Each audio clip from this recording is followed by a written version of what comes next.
We gotta let them know when we show up. He is representing.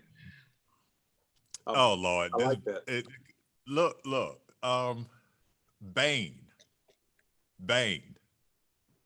Is that how we're gonna do it, Bane?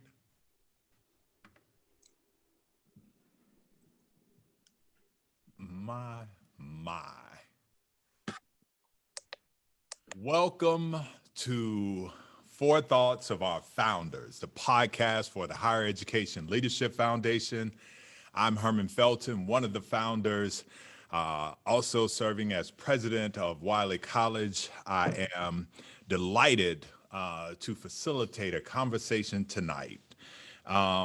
Before I do that, I want to thank our collaborative partners, the United Negro College Fund and Virginia Union University's Center for the Study of HBCUs for this collaborative partnership for this series.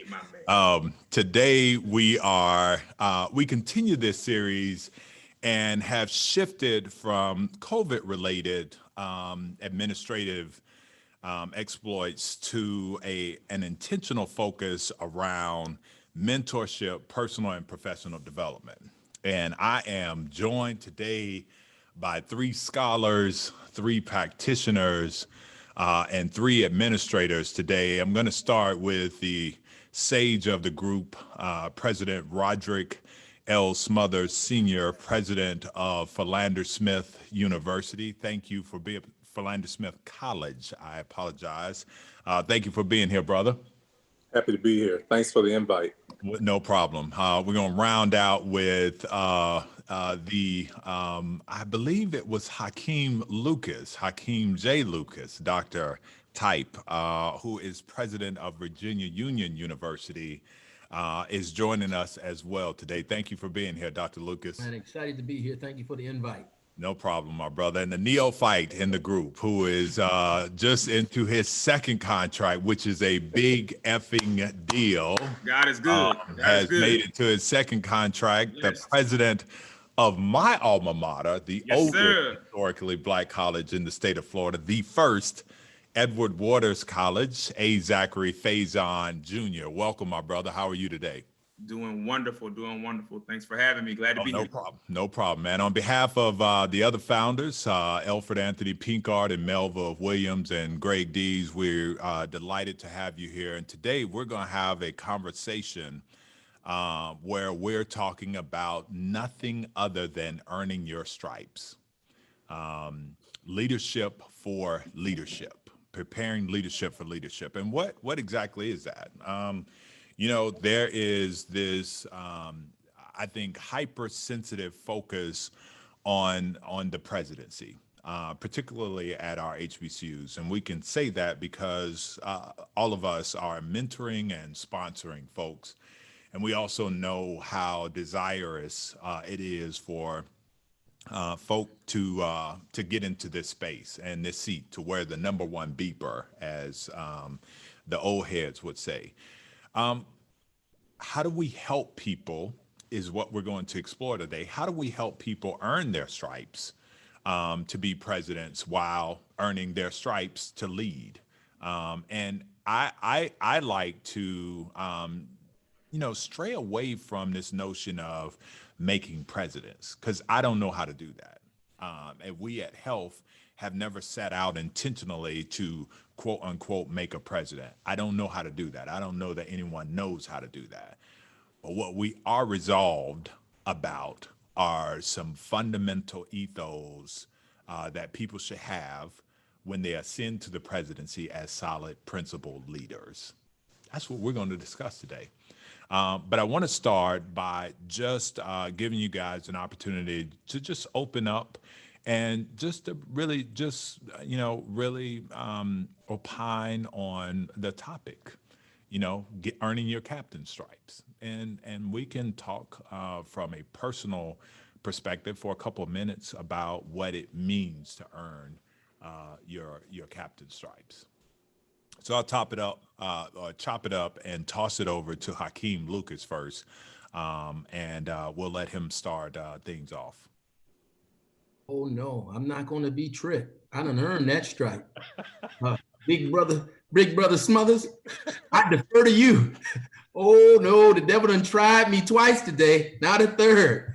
Go ahead, big brother. Won't be Almighty. thrice. Won't You be know what? thrice. I am today. I'm a law-abiding citizen, and so So here's what while we're gonna do. We're gonna give it over to the neophyte. So there we go. Faison, I appreciate you are that. on deck, my brother. So let me just, Absolutely. when do I escape this neophyte status? When we have another podcast and you're not a junior member, so you in that space. Yeah, this I'm in that evening, my space brother. for a while. Lord have mercy. No, just for this evening. You're For good. this evening, Yeah, okay, just for this okay, evening, all right. brother. Well, I mean, I think I'll just start. You know, when we talk about earning your captain's stripes, kind of what immediately came to mind is I was kind of thinking about and kind of ruminating about, you know, this subject, this topic is just doing the work and being of service. Before you can lead, you have to have a spirit and a willingness to serve. As I think, you know, back over the course of my career, and just wanting to be excellent in where I was at the time, I never had my eyes transfixed on the president's seat. And I know that may sound cliche, but that was just the truth. I just wasn't transfixed upon that. You know, at every step where I had presidents and mentors that gave me opportunities, my focus singularly and exclusively was really to do my very best and to become a practitioner in whatever role that I was being entrusted with at that time, whether it was at the director level, at the vice president's level, as a chief of staff, whatever role that I was being entrusted with at that time. My goal was to be the very best at that and let the work speak for you, instead of trying to make a name or trying to become a president. It was for me about learning the craft, becoming a practitioner, and being my very best at it. And I think I can speak to say that your work will make room for you. If you do the work and let the work speak for you, then I think then God comes in and makes the provision and will position you where he wants you to be. So that's my story. That's my claim to whatever proverbial fame I might have, is doing the work, being excellent at what you do, being committed and service. I'll just say this one more thing. I was interviewing for a senior position here at EWC about a year or so ago, and it was for a primary supporting position for me as president. And I was interviewing dynamic, you know, renowned person. I won't say their name, obviously. And the person said to me directly, "Look, now I ain't gonna be getting those Sprites and going and getting Cokes and that kind of thing." And I said, "Wow, that I knew immediately that this person wasn't ready for leadership, because they had no semblance of wanting to serve. Not that my approach was get this for me. But listen, when I was a chief of staff for Dr. Donna Oliver at Mississippi Valley, she gave me that opportunity. I drove her all over the state of Mississippi to Mississippi, Tennessee at night, got dinners, got coffee, did whatever it was that she needed me to do to support her leadership. Yeah. And it wasn't about big I's, little U's. It was that my role was to support and serve at that time. And I found joy in doing that. And anyone that aspires to leadership that doesn't first have a spirit and a wanting to serve, I don't know how that's going to play out. So I think I probably would have said, I'm glad you are not going to get Sprite. I drink Coke. Right. There you go. Right. I drink Coke. Right. So they were shown exit stage. They did not get the job. So anyway. Modicum, not a modicum, a continuum of excellence is what I take away from what you said. Yes, sir. Brother Lucas. Yeah. Well, you know, as always, it's an exciting opportunity to share with you all. And so first, I'd like to acknowledge all of those who have taken the time to join in from Virginia Union and EWC and Philander, and from Wiley and all over HBC world to listen to us tonight when you could be doing a whole lot of other things. True that. Yes, so sir. thank you for listening. Also, we have some friends in the Bahamas. I know Brother Cooper. You emailed Brother Smothers and I from the great men of Alpha Phi Alpha in Bahamas. Want to greet you and thank you for listening to us this evening. We look forward to seeing you soon. I have a couple other shout outs that I'll make later. No, stop. I knew it was just a matter of time. I was waiting. Begin, you must. Begin. But, you know, I think I wanted to model what in those remarks, the other side of a servant's attitude. The second is gratitude. That I think if I can add anything to the pathway to leadership, the first is definitely servitude. I think a second stone to lay is just gratitude, just thankful for the people that God has sent around us. What I've learned, and I know you'll hear it over the course of this conversation, the sprinklings of a spiritual wisdom that we all have gained in our journey. And President Faison has started that. And I'll start it also. You know, many people pray for things that they're not prepared for. Many people will pray to God to do things in their life that when God blesses them, they either one, can't see, or two, they can't receive. Their hands are not big enough or strategically placed. And I think for all of us that's on this call, we've been blessed that we prepared for the things we didn't even pray for. Yeah. It's just an amazing thing when God doesn't necessarily answer your prayer, but when God chooses you to do something in a divine moment for a divine task. And I feel that way. I did not seek this position as president while I was working. It was a thought that came to me to apply, and I did so. And I knocked on the door that God had ordained for me to knock on. And I think that when I look back through the door, I realized that every moment that I was saying, why am I doing this? And then when I grew up in the profession, because I only have been in higher ed, I realized that the moments when people were complaining about why they were working, and the times when Dr. Jackson, who believed in me, Dr. Butts, who believed in me, when they gave me more work, I didn't complain about the additional responsibilities, but I did them to the best of my ability, knowing that I was going to work for them. Now, in the same way, I'm looking for people to work for me. And it's the gratitude. I'm just thankful for all of the people who have been supportive to me, thankful for those who have worked with me, who labored with me, who struggled with me.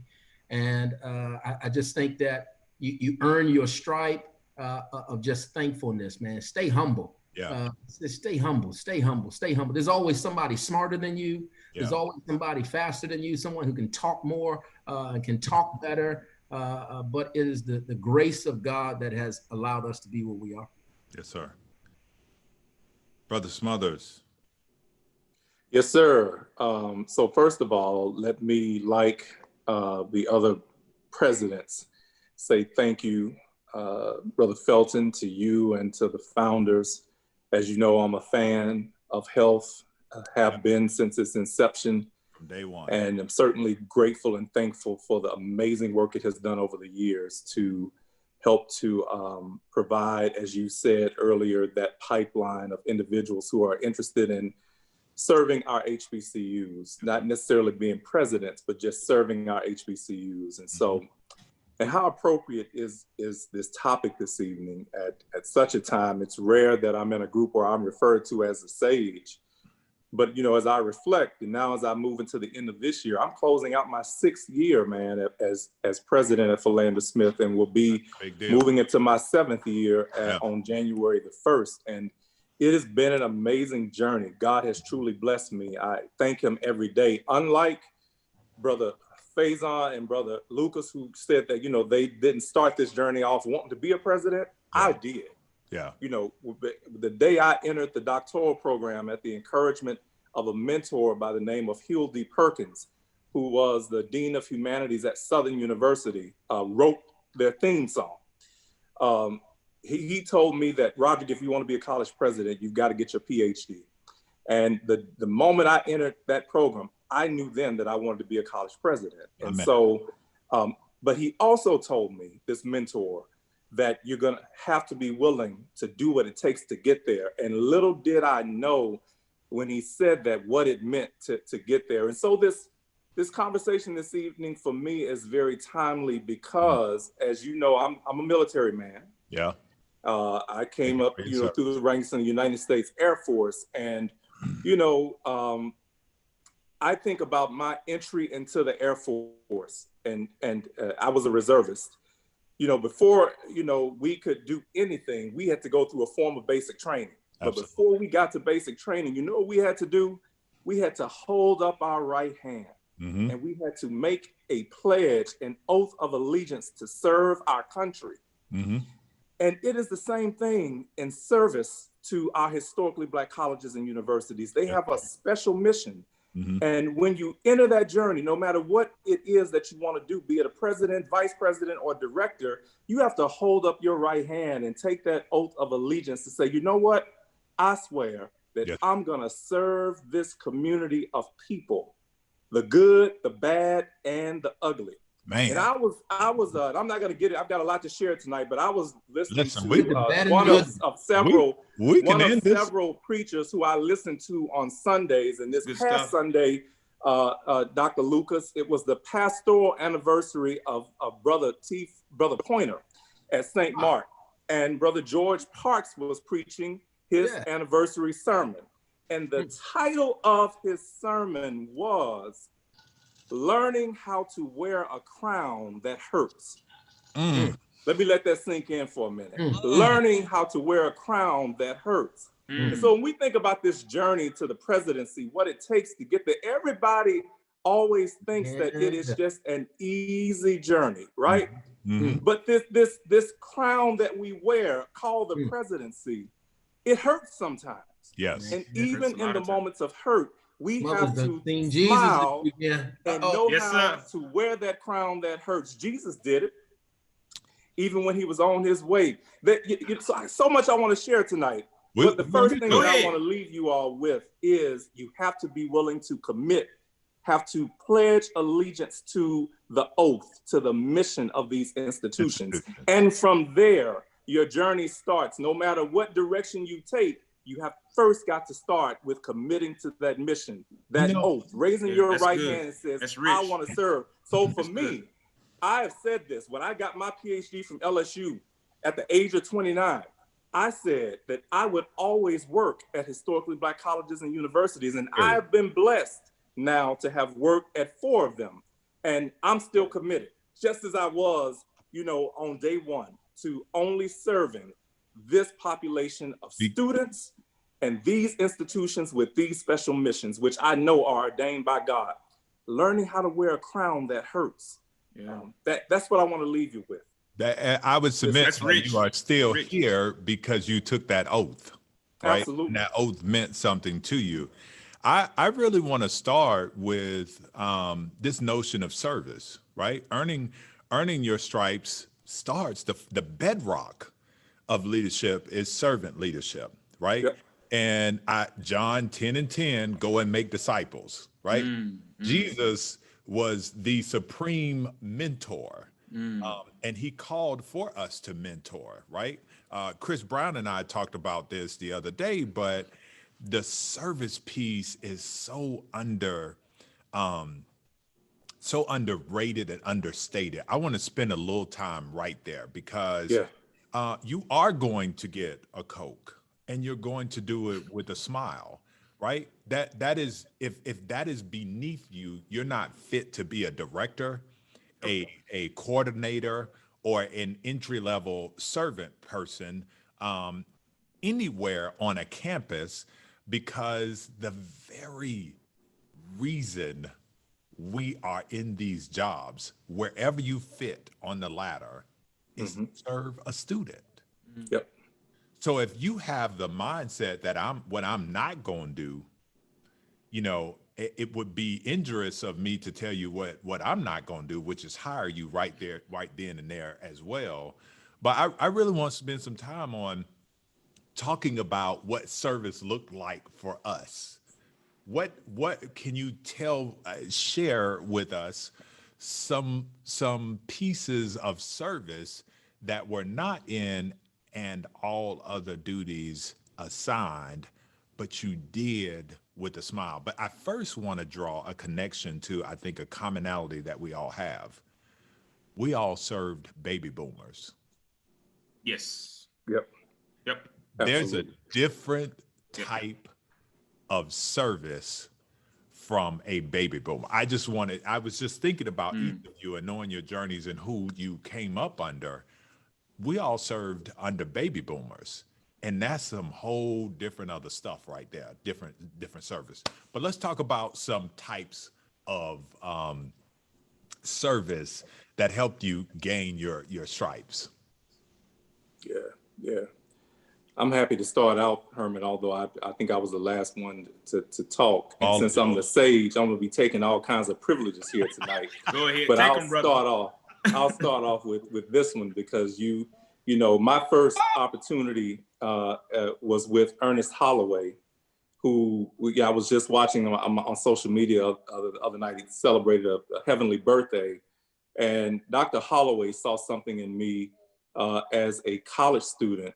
And even when I did not think that I was worthy or even capable, he opened the door and gave me an opportunity to come to Langston University in Langston, Oklahoma, and serve. Mm-hmm. And I jokingly say that that was my period in the wilderness because it's so far out in no man's land. But it was there that I got some of the most valuable experiences. And Dr. Holloway just kind of cast me into the fiery furnace and said, go and do good work at Langston University. And I remember my first year there, the school, my faculty rank was in the School of Education and Behavioral Sciences. And we were getting ready to go through an NCATE accreditation. And I remember, you know, I had spent my previous years working in academic affairs and was pretty good with assessment. And so they sent me over to work with the faculty in the School of Education and Behavioral Sciences. And their accreditation was at risk, was in jeopardy. And so I worked side by side with the dean, who was Dr. Darnell Williams, who still works with me today as my executive vice president. And he literally threw me in, and it was 5 o'clock. And I was accustomed to leaving at 5 o'clock. And the first thing he said to me, Dr. Williams, was, young scholar, you are in the real world now, and you're at an HBCU. I want you to dismiss from your vocabulary this notion of working a 9 to 5. He said, you will be lucky if we leave here by 10 o'clock tonight. And so it was. I mean, there we were putting together our rejoinder to save the institution's NCATE accreditation. And for the next 10 days, we literally worked from sun up until 10 or 11 o'clock at night to get this done. I remember when the experience was over, I slept for 3 consecutive days. They gave me that Monday off, and I slept. Had never ever worked that hard in my life. Mm-hmm. And so to directly respond to your question is, you have to be in. So tying this back to how do you earn your stripes, you have to be willing to put in the time, and you have to be willing to make the sacrifices. Because if you're not willing to put in the time and put in the sacrifices, then you'll never get there. So for me, I believe truly that my foundation at Langston University is what ultimately catapulted me to the presidency. But it started by me being willing to put in the time, make the sacrifices, and serve the leader to whom I had been assigned. It was not the president at that time, it was a dean. And so I had to serve that dean. And when that dean told me we're working until 10, 12 o'clock at night, guess what? I rolled my sleeves up and I joined in with the rest of them to do that. We saved the accreditation, by the way, but it set the stage for me as a new scholar in the HBCU world, that this was the type of work that was cut out for me if indeed we wanted to keep our institutions alive and thriving, because it is a daily battle to do so. That was your first week of employment? That was my first week of employment. I love it. I Yep, love it. first week. Lucas. I'll jump in. I think a consistent theme that I'm hearing that kind of resonates with me is what Brother Lucas, President Lucas, talked about, having a spirit of, I think, of gratefulness, and then also what I'm hearing from President Smothers is a relentless pursuit of excellence, a relentless pursuit. I mean, and a commitment to the mission of our institutions. I'll give you this example. I came under Dr. Donna Oliver, and then also Brother Lucas's predecessor, Dr. Claude G. Perkins, who, if you've ever met Dr. Perkins, he's baby boomer to a T. Mm-hmm. And Dr. Perkins gave me an opportunity to come in as Vice President for Enrollment Management and Student Affairs, and I had never worked a day in enrollment management or student affairs. Giving me that kind of platform and opportunity at a small private HBCU that is primarily tuition driven, there was nothing that he could ask me that I wouldn't jump to do, because I was grateful for an opportunity. An opportunity that he would give me that opportunity, and saw something in me that said, you may not have all of the vernacular, you may not have all of the language of enrollment management, but I see something in you. And I think that the thing that he saw in me is that I was willing, if you would just give me an opportunity, I'm gonna make it do what it do. Yeah. I'm gonna get in there, I'm gonna learn it, I'm going to master this craft. If that means that we've got to stay until midnight, 1 a.m., 2 a.m., we're gonna do that, especially when you gave me the opportunity. I was fortunate enough under Dr. Perkins, as well as Dr. Oliver, she hired me as her chief of staff at 27 years old. At 27, I had never served in any kind, but I had a spirit of gratefulness, not a spirit of haughty, I have arrived. No, I want to get in, and I want to prove to these persons that gave me this opportunity that they did not make a mistake by giving me this opportunity. Yeah. So for me, it was a spirit of gratefulness combined with a passion for the work and wanting to prove others wrong about them giving me the opportunity. I want to talk about just real quickly this ageism thing, because again, I became president at 37.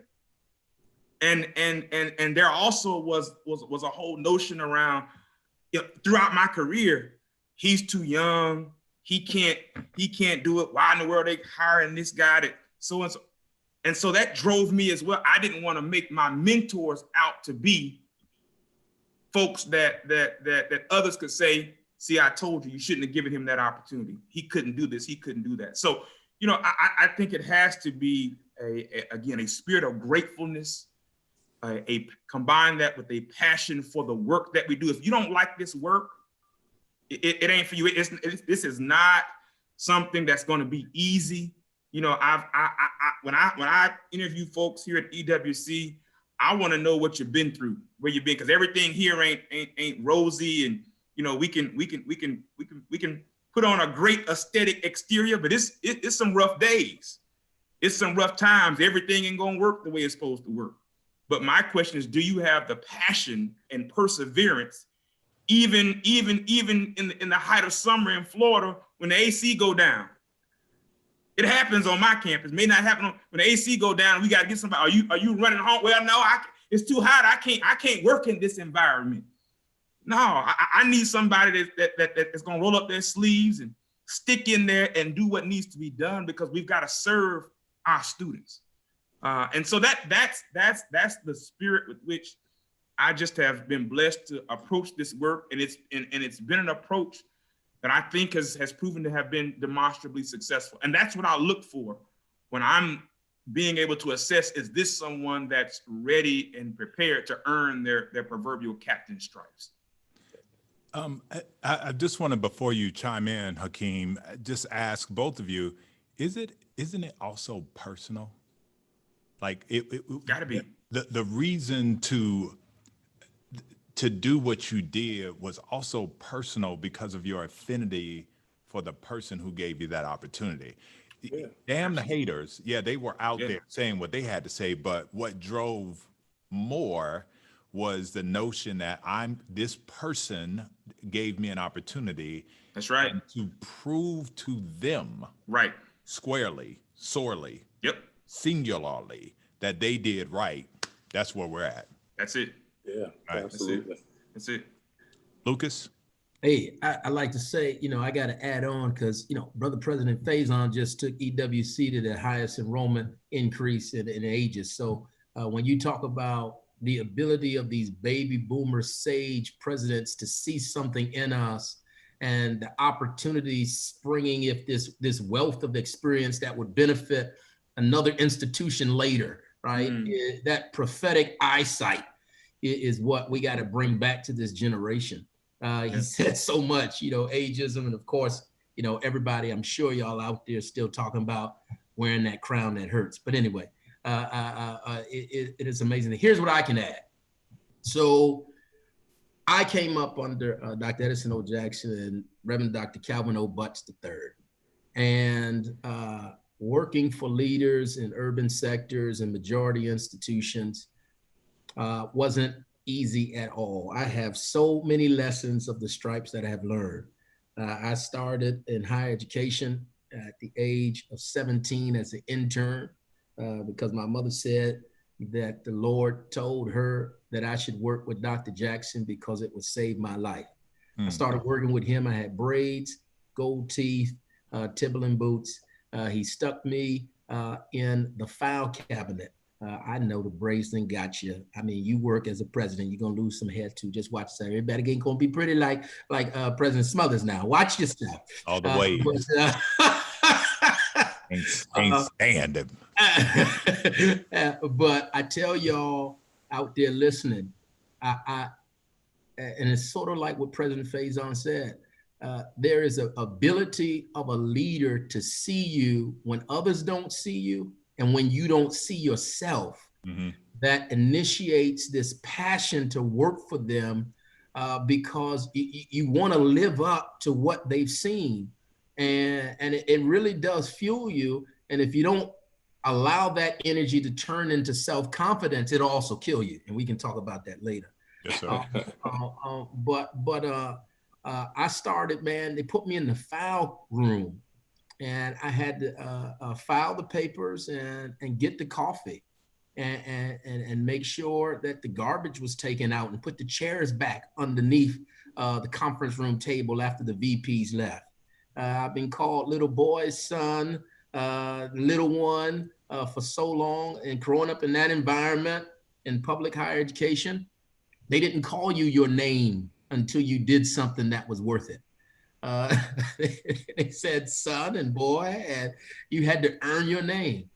Two occasions that will always be in the back of my mind. One was the day that I just decided, I can't tell you why, I just graduated with a master's degree. And I said, I'm gonna go to the barbershop, get a haircut. And I was gonna get some slacks at the time, those polo chino slacks, and bought a tie. And I walked in and I didn't tell anybody. And Dr. Jackson called me in the office and he said, today, son, you done got a raise, your first raise. I said, a raise?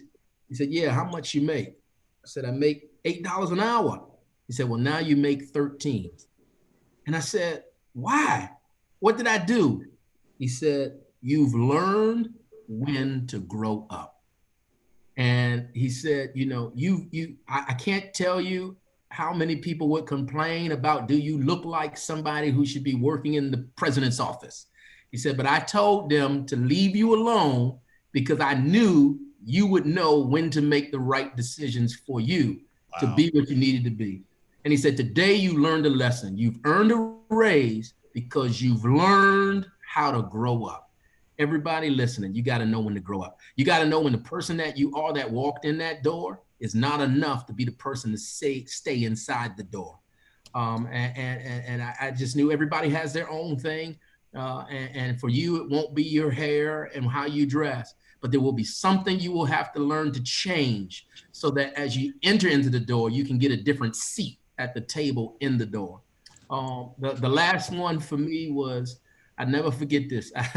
This is back in the days, man. My parents had just gotten divorced, and we were all being together as a family, and we would carpool together. Drop my niece at school, excuse me, and my mother at the thing to work to go and get the public transportation. And she's probably watching and be like, I know this boy ain't gonna tell this story. Yes, I am, mother. You just sit there now.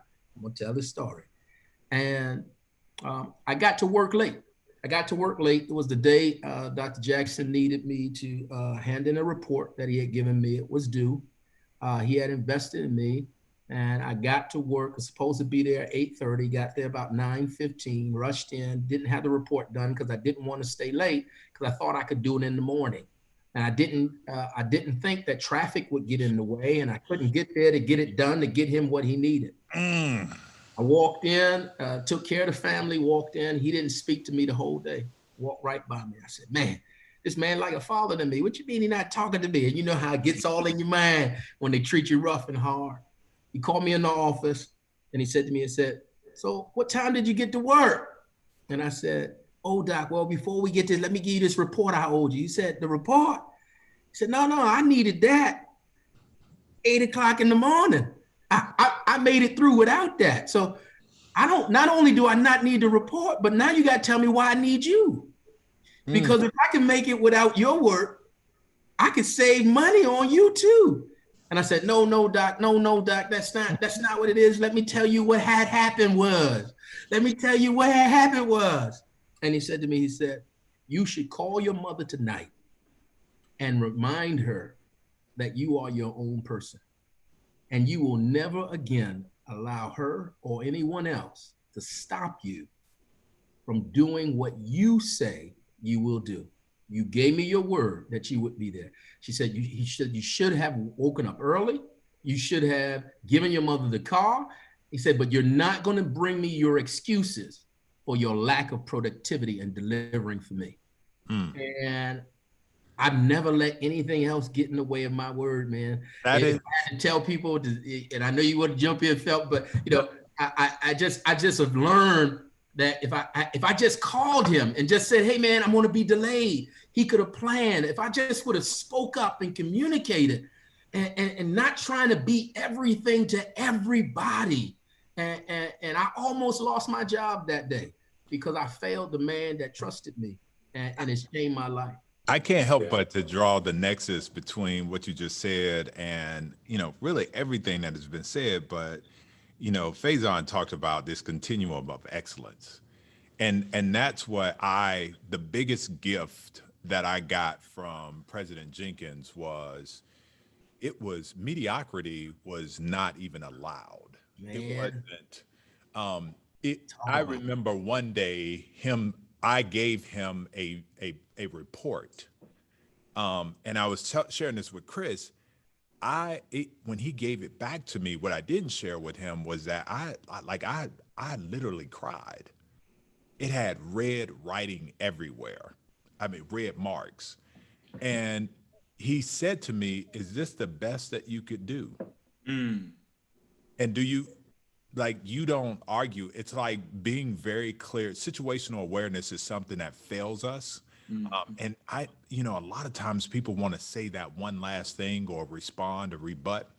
But he said that to me, and it cemented that in my mind that excellence was the only standard thing that mattered to him, and he was it. It was not going to apologize.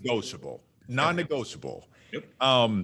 So service is the bedrock, is foundational, right? So if we're imparting that, in order for you to get your captain stripes, ye must show thyself to be a good and faithful servant, right? Right. Chris Brown eloquently broke down the difference between work and service. Work and service. Like only he could. I mean, like it was really rich. It was a rich conversation, but what he helped, I think, for people to understand is that there's a real need for people to take those stretch opportunities, as he called it, and show out. Talk to me about how important it was for you to earn the #1 beeper while you were a vice president over your peers. Talk to me about how important it was for you to find yourself in a space where you were getting that first call when something needed to be done for it. How did you put yourself in that space to get that first call amongst your peers?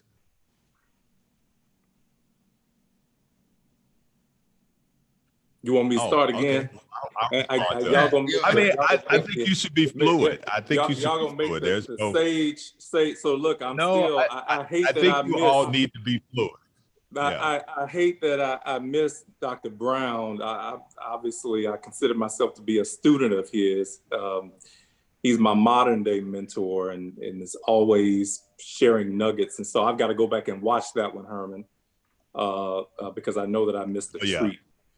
My goodness. You know, I'm still at Langston, and I'm a couple of years later. Dr. Holloway retires, and a lady by the name of Joanne Haysbert becomes the president. Dr. Haysbert had been at Hampton University as the provost, and obviously came with the Hampton standard to Langston University. I love the fact that she, had a zero tolerance for excuses. In her words, she encouraged us to avoid ignorance at all costs, and that excellence had to always be the order of the day. Within my first year of working for her, I made it a point to always deliver those things, but more importantly, to demonstrate my loyalty to her. And this goes to the point that I want to make in direct response to your question, Herman. How do you earn that beeper? How do you, set yourself apart to be that one who gets the call first whenever there is a need, no matter what it is, be it in what area, academic affairs, be it in student affairs, be it in development, when there is a need and there is a need for an excellent product, that president knows that no matter what he or she calls you with, that they're going to get that excellent product, but more importantly, that you're going to be loyal to their cause, to their leadership, and that they can depend on you.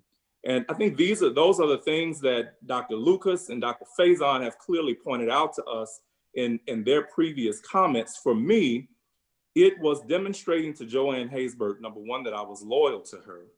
She had already recognized in me that I had the potential to be that person. And it was because of my work product. It was because I would not give anything to her that I considered to be less than an excellent product. And when she would give me something back that had a red mark on it, Herman, like you, it would cut me to the core. Yeah. Because I knew that I had worked my very best, but it showed me that even my very best at that point in my career, wasn't good. Was not necessarily what she needed, but she gave it back to me. And she wouldn't say to me, she wouldn't even say to me, here's my timeline to get this back, because she knew that my work ethic was one that if she gave me something at 5 o'clock that evening, I wasn't going to go to bed until I corrected it and got her the corrected product back that very same night. And so I think that what ultimately leads to that beeper, and during that time, Herman, we did have beepers. By the way. Absolutely. What got me the beeper was excellence, dependability, and loyalty. Those are the things that got me that beeper. And ultimately, I will tell you, having the beeper ultimately resulted in a whole bunch of folks getting jealous because I had the beeper. How is it that this young brother who just got his PhD a few years ago has come and has risen to the #1 spot to be the president's, go-to man? Yeah. And it was because of those things. And so I would say, as we've all said, I think in our own way this evening, that when you serve a man or woman or a president, then by all means serve them. And that service means that they can not only count on you for that excellent product, that they can not only depend on you to deliver that excellent product in the time in which they need it, but more importantly, that in you, they have someone who is loyal to them. When I hire at Philander Smith College, I look for all types of things, but at the top of the list is someone who I detect is going to be loyal to me and to the mission of Philander Smith College. I can deal with the deficits in skill sets. Yep. I can deal with the deficits in a number of other things, but if you don't give me loyalty to the mission and loyalty to my leadership, excuse my language, but I ain't got time for you. Nope. Because there are too many other things, too many other pressures on the presidency to be guessing if you have disloyal people around you who can't get the job done. Say it again. That's what earned me my beeper. Yes, sir. Those qualities are what earned me my beeper. And I'm proud to say that once given that beeper, I wore it with the badge of honor. Yes, and it was that beeper. And so I related this back to my military experience. When you apply for promotion in the military, Herman, you know this. Yes, sir. Not only do you have to have the skills to do the job, not only do you have to have the time and service, but guess what? Before you can go to the next rank, you got to have someone at that rank or higher who's going to recommend you for the next rank. Without that recommendation, you won't get there. And it's the same way in the journey to the presidency. It's the same way in earning that beeper. Later on, it was Joanne Haysbert, it was Larry Irvin, for whom I worked at my next station, who recommended me for the presidency of Philander Smith College. And when they got those recommendations, that's when that board began to view me as a viable candidate. And so ultimately, that beeper means something. It means more than just the device on your belt buckle. Mm-hmm. That beeper means that I vouch for you. Yes. That beeper means that I'm willing to sign my name on the line. Yes, That beeper means that when the distractors are coming after you, that I'm willing to step up and help you fight off that. The beeper means more than just something on your belt buckle. Yes. And so for me, I tell you, Fire. when I earned my beeper, That's a I tweet. knew then. Hey, that's a I know tweet what right there. my The beeper built. beeper. I'm not shy about it. The I knew I beeper. wanted to be a president. That's And it. when I earned my beeper, I said, you That's know right. what? You're not there yet, but you have just gotten your first promotion. It was not until that time. I had been I was vice president at 31, pales in comparison to your journey, Brother Faison. But when I earned my beeper It was That's from it. Joanne Haysbert, I knew then that I might be able to get there. yeah. Wow. Wow. Yeah. That's rich. That's rich. That's Yeah. rich. That's rich. That's rich. The only thing I will say, I mean, that's powerful. That is that. President Smullers talked about so much there. I mean, what resonated with me is loyalty. And I don't mean loyalty to anything unethical or illegal, but outside of that, you got to be loyal. I've always said this: if you can't be loyal to the mission and to the person that you work for, then find you someplace else to be. Yep. No one has a gun to your head. Find you someplace else to be. The only thing that I would add to what the good brother said, and that is the development of emotional maturity. Emotional maturity. And I'll unpack that. Being stretched and being given opportunity does not always feel good. Mm-mm. It's not always someone coming and aggrandizing you and talking about how wonderful you are. And working for Clark G. Perkins, I got very few pats on the proverbial back. Yeah. Okay. It was always inspect what you expect, son. It was always a stretching. It was not always, he didn't have always the most kindest words. If anyone that knows him, it was not always something that felt good to my flesh, but he was growing me. Yeah. And what I had to learn to develop was emotional IQ, emotional maturity, that this person is not always going to make me feel good. That's not what this is about. It's about the work, and it's about getting the work done at any cost. Yeah. It was this Absolutely. is what has to be done. Yeah. And either you're going to do it Or what you're telling me is that you can't do the job. As I say to my staff now, when they come to me, excuses are the tools of the incompetent. Essentially, what you're telling me is I can't do the job. Well, if you can't do the job, then move out of the way. Yeah. And let me get someone else in here that can do the job. But we've got to me, part of earning your stripes is the development of emotional maturity. Knowing that it's not going to always be, someone patting you on the head and telling you how wonderful you are. If that's what you're looking for, you're probably going to be sorely disappointed. You know what? I think this is an excellent opportunity for us to really expound on this emotional intelligence that is a component of service. But I would put it in this context. If the young leader, Hakeem Lucas, is to marry their fellowship with their leader's leadership, they would be right, smart, prudent, to understand that leader's love language, not love language, but leadership language, right? So Claude Perkins wasn't frou-frou, but he provided you with sustenance and opportunities.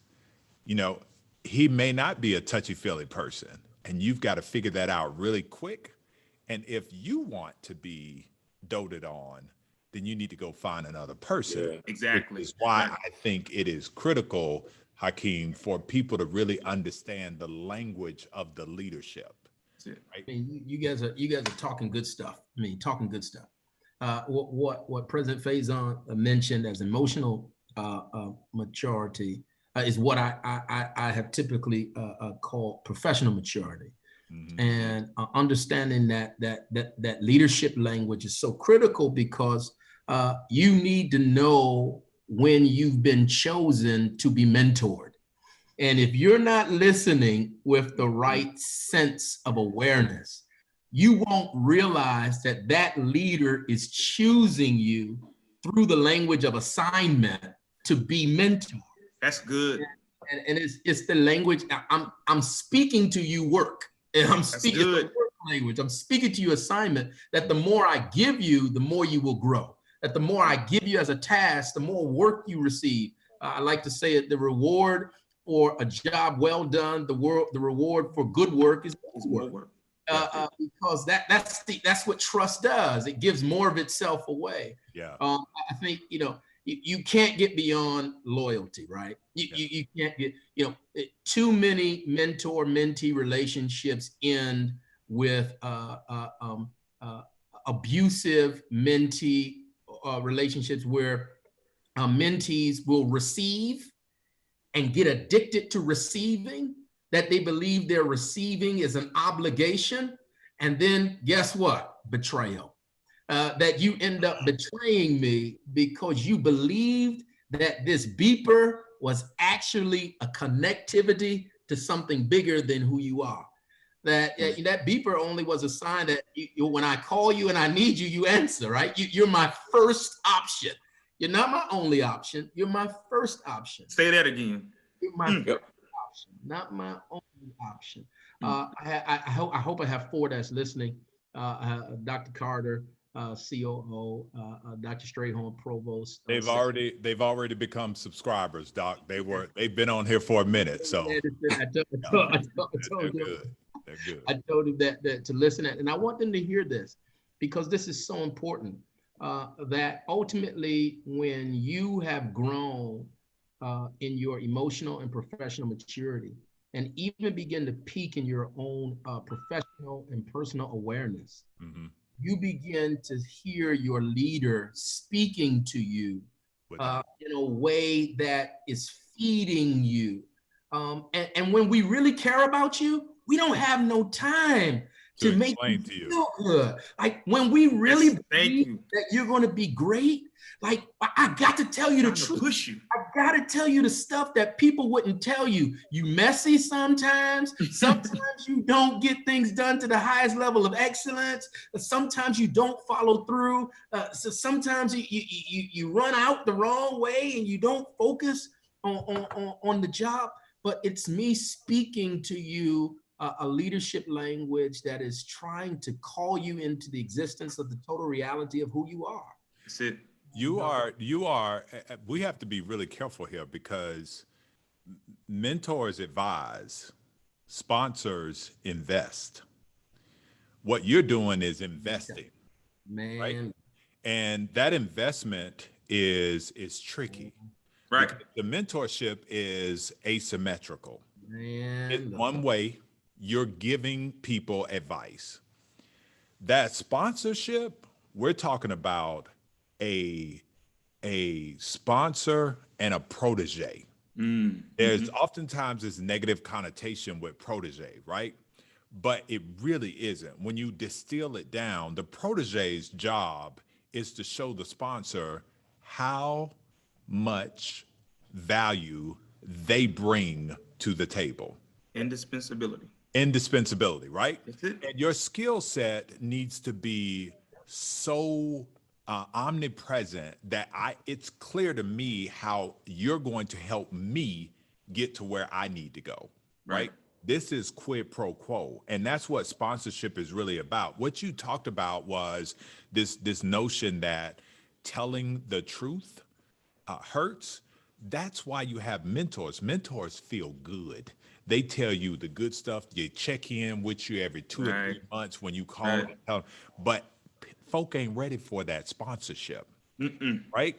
So we are now talking about service. We've laid the foundation there. I want to move on to practitioners and being subject matter experts. I think this is the next step in earning your stripes, right? All of us get to wherever we want to go up a channel.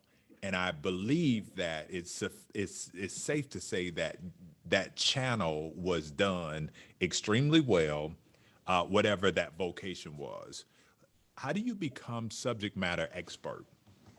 How do you identify subject matter expert on your campus?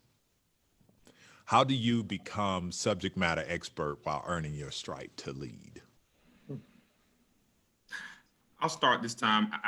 I think that, and not to pivot back, but I think there's an inextricable link between being that subject matter expert and at the same time having that doggedness towards excellence. At least that's just been my experience. Yeah. I was only able to become a subject matter expert in enrollment management because I had a dogged determination to learn it, do it, and produce demonstrable outcomes. I think that one is interconnected and interdependent upon the other. I don't think you become that subject matter expert unless there's something innately driving you to, again, relentlessly pursue excellence, to want to ensure that you are a master of your craft. And again, my constant and deliberate message to my folk is although you may have future aspirations for the presidency, often what I see is a lot of folks that have their eyes so focused on the presidency that they're trying to maneuver themselves and figure a positionality versus learning and mastering the craft at where you are. Because what will end up happening is you may position yourself into the presidency, but becoming a president and remaining one are two different things. And if you miss the steps along the way, you miss those steps, you won't be one very long. And so to me, again, the focus has to be mastering that craft and becoming a subject matter expert. But again, I see an inextricable link between your passion and your desire to learn the craft and to learn it well. And then that is what drives your mastery of the craft. I think you touched on the one thing, that focus. So we're going to put a pin in focus, right? I think, everything that has been said is crescendoing in this moment, right? And kaleidoscoping in my mind. When I think about it, I go to a moment in time when I am doing my interview at the search committee for the presidency. And as we all try to do, we prepare. And I was in the room next to the interview room, and I looked out the window and I said, Lord, don't fail me now. I don't know what they're going to ask me, but Lord, don't make me look like a fool. And give me the answers. And I remember going in the interview, and when they asked me the first questions, because they didn't send me questions in advance to prepare, I actually said it out my mouth. Oh, Lord, I know the answer to this one. And then they asked me the next question. And I said, oh, wait, I did that before. And what I realized in that moment, it wasn't until the interview that I realized that I was a president.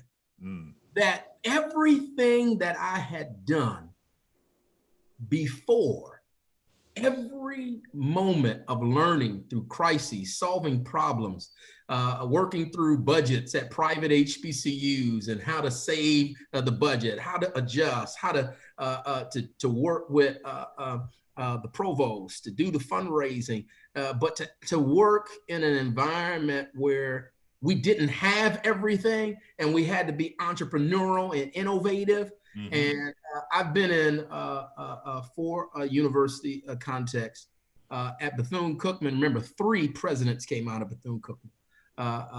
And out of City University, New York, 4 of us came out of there. And so I've always had to learn, you go to the loyalty again, you go to the working hard with diligence and persistence, the emotional, professional maturity, but also how to, if I can add to what President Faison just said, and all of his stuff is just gems, it's also learning how to work with others. One thing I've learned, you never know who's going to be your next boss. I mean, you never know who's on the team who will become something, or who you will need to call to hire. Dr. Carter was a VP of Enrollment Management, and now she's COO. And it's these, to know that excellence creates groups, right? And I think so many of us want to be the only one in relationships, whether it's sponsorship, mentorship, whether it's in these organizations, but that we have to learn to work together in teams. I tell you, working with smart people is not easy, right? Everybody is smart, everybody's talented, they all got PhDs, everybody knows it, and it's how we begin to not only collaborate, but collaborate so that we're all focused, as you said, that powerful word, focused on the same things. It's amazing how many people in HBCUs try to camouflage their egos with service. Like, look, the one thing I think comes after you get your presidential seat and you earn your stripes is this good word called discernment. Now, discernment is not always with the eyes. Discernment is that we can smell you. We know what BS smells like. We know what flowers that, got thorns in them smell like. We know when you look good, but your breath don't smell too good.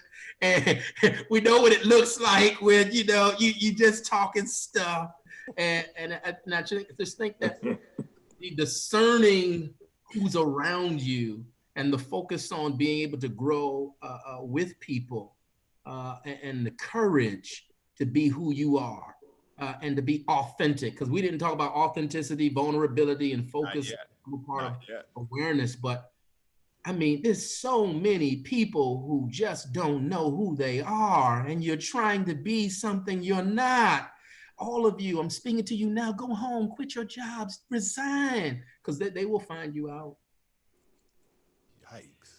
Brother Felton, you said that you were going to, as moderator, stop Brother Lucas when he started this conversation. So, you know, we depending on you to invoke moderator privilege here. As my you know, 7-year-old would say, no. Dr.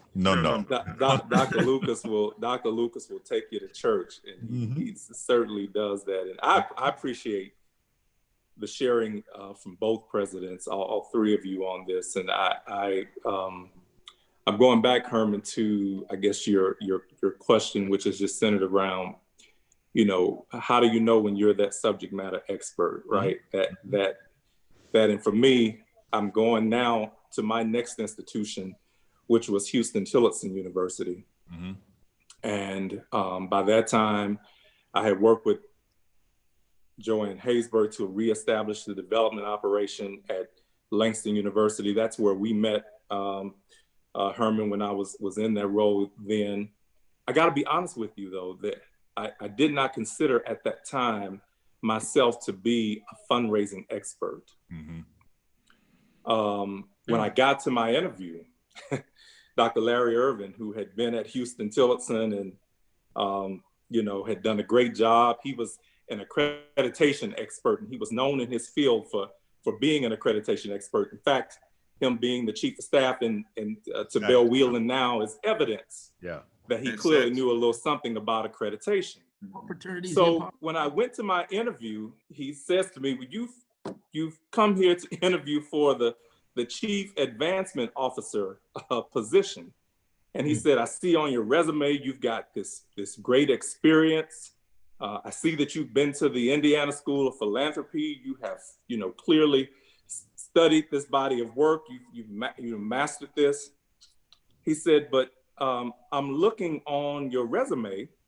I'm looking in your cover letter. And he said, I don't see anywhere how much money you've raised. I thought about that. Now, I consider myself to be a pretty good writer. You making that up. Good resume. Nothing like that.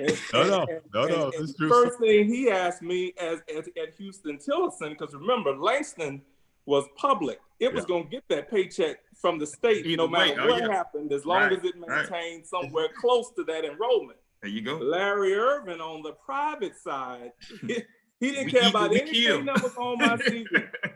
He just wanted to know how much money had I raised.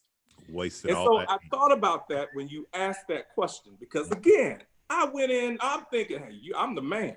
Yes. You know, I built an advancement unit. I've gone to one of the best fundraising schools in America. I've got a legitimate PhD from a flagship institution. I've trained myself. I've prepared myself. And the first thing he says to me, how much? What are your results? That's it. How much money have you raised? There you go. That's all I and care look, about. Preach that right there, Doc. That's it. Look, and so I'm thinking quickly, the math in my head, I said, well, I've raised over $50 million. Yeah. He said, he sat back in his chair. He said, tell me about that. Yes. And then he said, who can I call? Who can I call? Verify that. Verify that. You got 6 references on your reference sheet, but which one of them can tell me that you've raised $50 million? Results, Doc. So how do you know? Demonstrable outcomes. How do you know, Herman, of Dr. Felton, Dr. Lucas, Dr. Faison, how do you know when you've become that expert? You know when, and I love the way that Dr. Lucas uses metaphors. So picture, if you would, a Venn diagram of circles. I love it.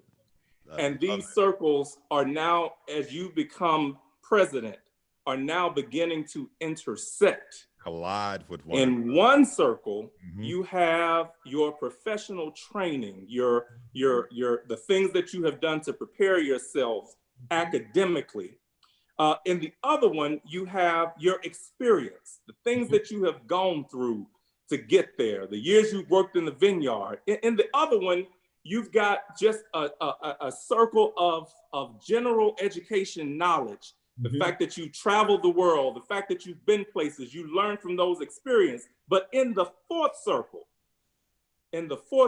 you must have your outcomes and your results. And Dr. Faison said this.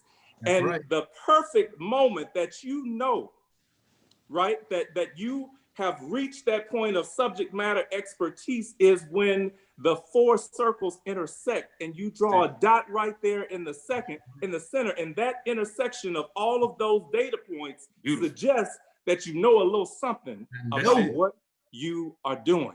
I didn't realize that until I sat in front of Larry Urban for my interview as Vice President for Advancement at Houston Tillerson, and he said, you got all 3 of these circles filled, but I'm on the 4th circle. That's it. How much money have you raised? How much money have you raised? Who can speak on your behalf to tell me that you have raised this money?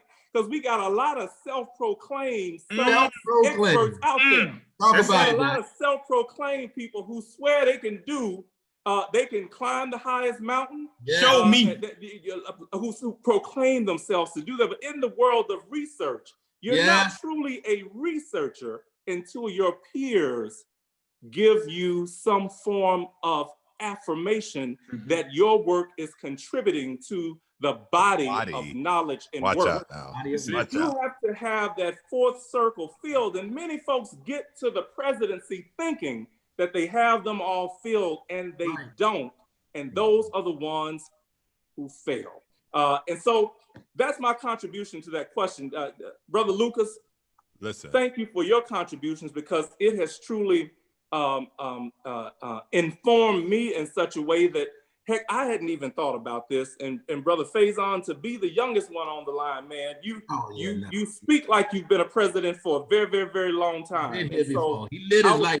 Your institution has a fine president. And I was telling Herman earlier, Wiley could not have gotten a better president, but at the end of the day, we all desire to be experts in our field.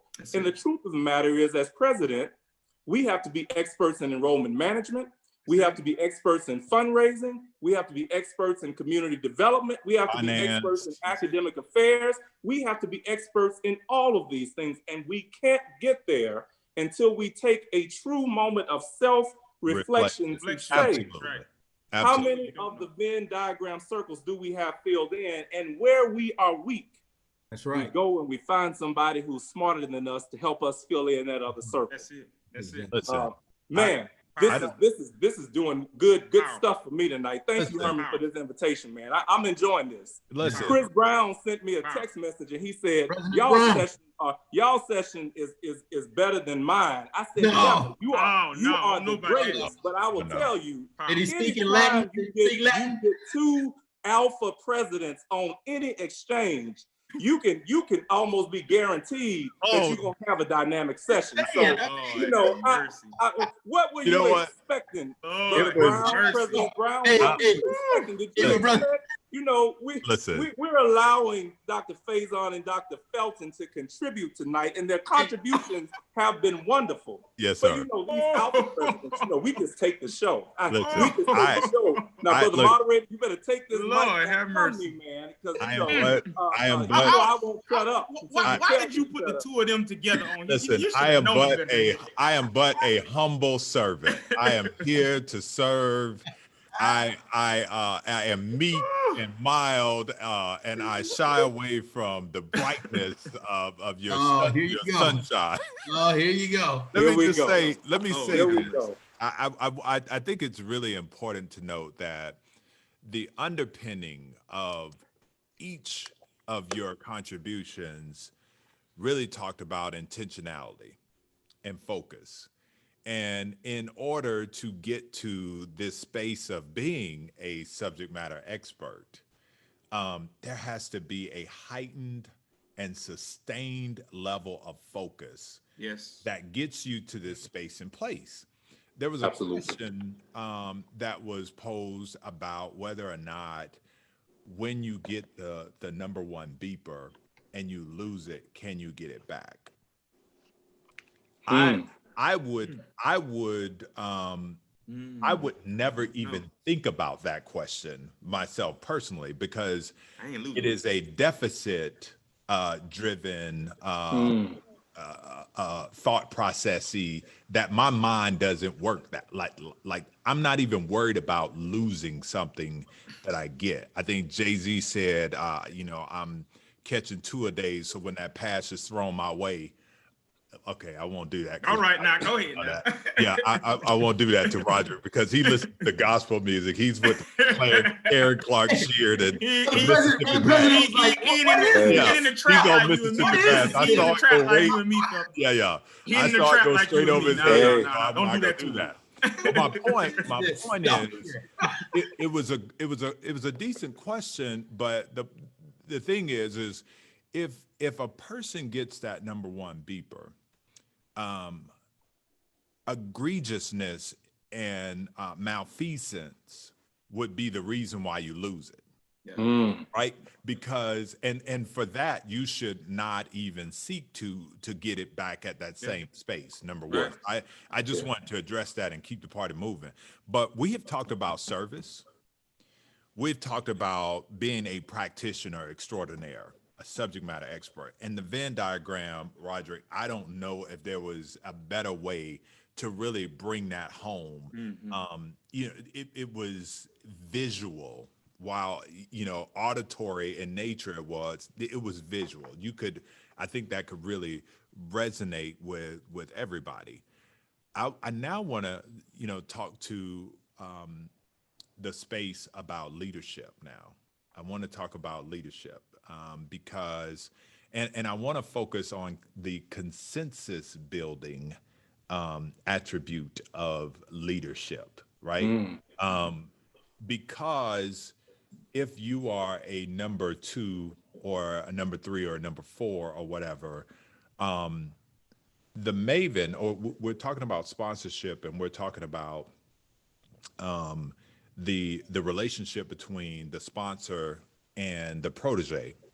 And the protege has, as Chris Brown so eloquently stated, oftentimes the opportunity to get a stretch assignment. But the protege by him or herself is ill-equipped at managing and accomplishing that stretch assignment by themselves. But the question that the sponsor will always ask or should always ask the protege is, how many folk do you have in your pocket? How much cachet do you have? Because I'm going to ask you to do, as Chris Brown said, the impossible on this campus by yourself. But if you have respect, if you have been a king and queen of consensus building, you're able to look across the spectrum and the sector and bring everybody together to create the synergy to accomplish, the stretch assignment. Consensus building. I'll say this and I'll get out of the way.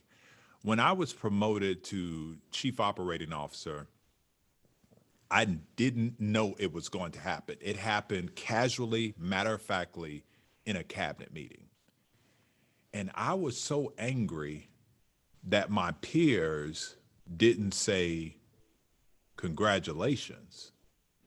I legitimately was bothered that no one said that because I thought that I was a good peer and I did not expect it. My first 6-7 months as a chief operating officer, I almost got demoted because I was so fixed on now you report to me.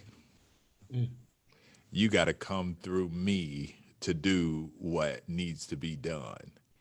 And it took for me to realize that I was failing miserably, that I had departed away from the one skill set that I thought was my most invaluable. And that was being a maven, being able to bring people together to coalesce around an idea. And I had to reach back on my military training to understand that consensus building was everything. Did that, and I flourished from that spot. I want to talk about consensus building. How important is it for us to understand what that means? What is it? I guess I'll go first and get out the way this time so these two great minds can go to work. One of the greatest skill sets of any leader is to inspire people to do something that they have not done before. A Hall of Fame coach that happens to work at Virginia University by the name, a great man. I hope you don't mind. I just throw out some good people there. He's a Kappa, and his name is VP Taylor, and hopefully hurts you to say that, doesn't it? Hopefully he's listening. But VP Taylor says something in a book that he wrote. When he talks about, he says, there's a reason that you have coaches. Coaches are people who take players to places they have not been before. And the ability to build consensus, particularly in moments of conflict, particularly in moments of uneasiness, particularly in moments when people are walking through the valley of the shadow of death. So we can get Brother Smothers back in this conversation, quote some stuff he knows, right? How do you help people not fear the presence of evil when they're in the midst of darkness and dark places? So much of our leadership is about navigating through circumstances that have never happened before, or have scared people before, or people have died in other places going through. They were terminated when they experienced this problem before. And so they have these fears, these anxieties, these stressors. And the only way to really survive presidencies, particularly in this day and time when we're going through COVID and the resurgence of social justice among people of color and Black Lives Matter, is to always employ people who know how to build consensus under our leadership. Mm-hmm. I talk about it all the time, and I thank God for, Dr. Carter, who is working and does that off the table. See, because I've learned the disruptive stuff that prevents success, particularly at HBCUs, are the things that happen after and before the meeting. Yep, that's it. Oftentimes the meeting room is a scripted, choreographed dance of people knowing how to move around a table, but it is the stuff that happens off the table and how we destroy each other. Black sisters, minority sisters, if you listen to me, sister leaders, y'all destroy each other worse than I've seen before.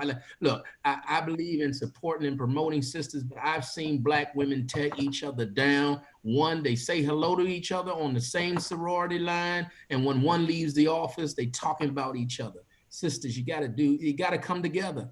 Brothers, it's amazing how there are times when we just tear each other down in the times which we need each other the most.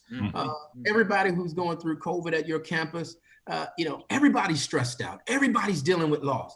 But I just don't understand sometimes how leaders will tear each other down in the moment we need each other the most. And I think that, consensus is a skill set. It's a gift. So many hurt leaders are trying to lead people. And you talked about it before. What happens when you lose that one beeper? Mm-hmm. You got to go and get healed. You need counseling. It is a hard thing as a leader today, particularly in these times, to be leading people who are supposed to be serving from the perspective of their own wholeness, who are broken. And so now I got to make sure that you're healed so you can lead your people so that they can lead and serve the students. And it's the consensus building, again, is a critical aspect of us knowing the importance and the power that we cannot do it by ourselves. The most powerful word is help. I need help. Look, I need help. And I'm not afraid to say it. And it's out of that spirit of help that I want to know what you're thinking. I want you to be smarter than me, but I want you also to be prepared. And when we leave this table, don't go tearing people down. That's powerful. Yeah. Yes, absolutely. I would just add, and I think President Lucas really said everything that I would say. The only thing additional that I would add is that I think that as leaders, we have to make provision and space for consensus.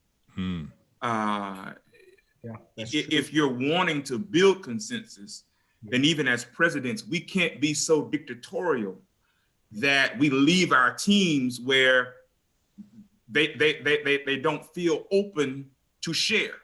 As President Lucas mentioned, I don't do the parking lot conversations.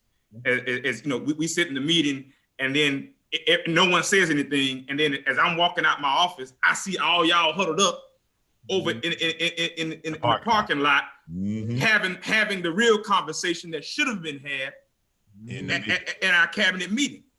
So what I've found is that I've had to learn to allow space for consensus building as a leader.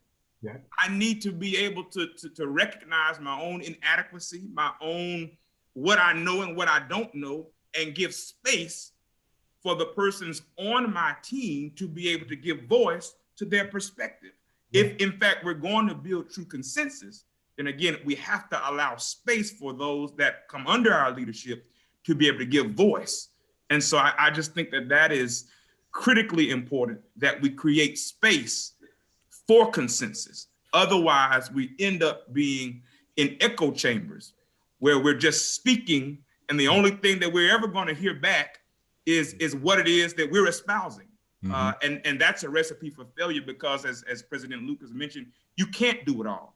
You can't know it all. You have to recognize what you do know, what you don't know, and then don't be challenged by or feel threatened by someone on the team knowing more than you. Hell, that's why I hired you, because I hope that you know more than I do, or in that particular area. Yeah. So I think, again, it's important for us to make sure that we have allotted space for there to be consensus. Man, yeah. Tricky. That's tricky, because we are not our predecessors. We are not, and this is no knock on them, but the way they led, it didn't allow for you to feel comfortable around them. Right. Let me just put one little caveat. Consensus does not necessarily mean, though, that as the leader, I'm going to go with what it is that you have suggested. Yeah. That's not what consensus means. That I want you to give voice. But at the end of the day, I do think we should be clear. There's one president, because at the end of the day, it's going to be him or her that has to answer and be responsible for that decision.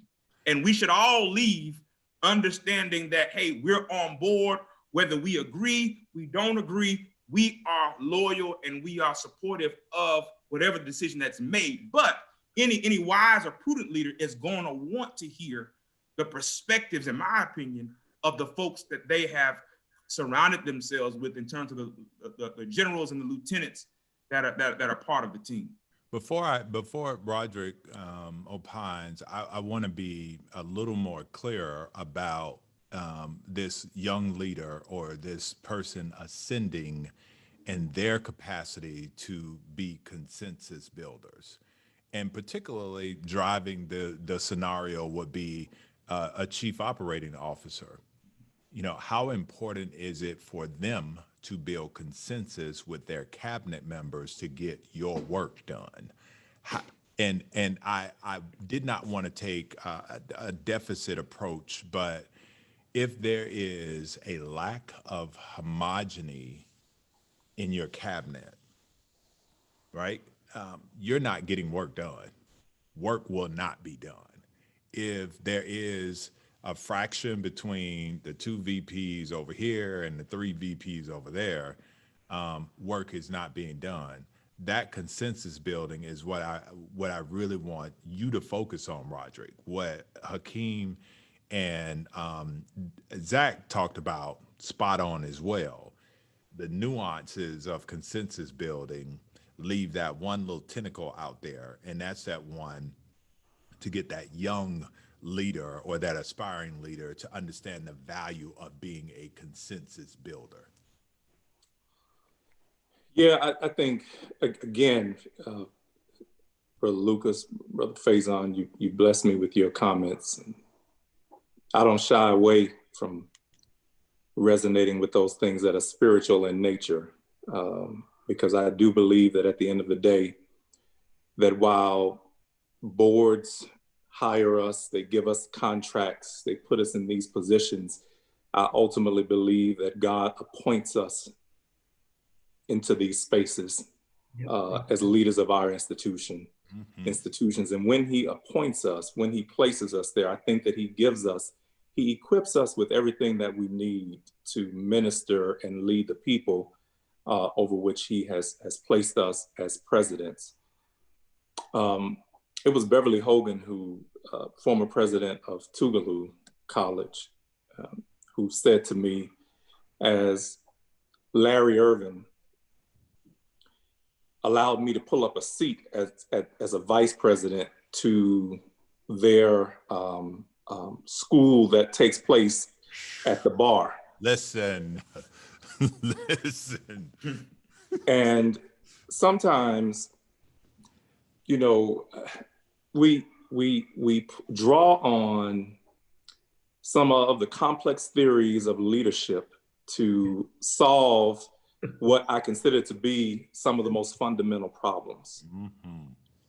And for me, at the core of all of this, of consensus building, is what Beverly Hogan said as the one skill set that presidents actually get paid for, because we do a whole lot of things that we don't get paid for. It's the one thing that your board, your bosses, that you get paid for doing is for making sure or exercising the spirit of discernment that you have as president. And when you look around your leadership table, and sometimes we inherit these, the new presidents, we inherit teams, and we have to force relationships that are really never meant to be there. But I think that fundamentally it starts with respecting yourself and respecting others, right? That at the end of the day, if you start this conversation, this relationship building, this consensus building, fundamentally with just respect for yourself and each other, then I think you're halfway there. The rest of it, I think, can be found in what Covey talks about as the 7 habits of highly effective teams. And one of those habits, he talks about the need for those team members to seek first to understand and then be understood. One of the habits of highly effective teams. Seek first to understand and then be understood. You know what that says to me?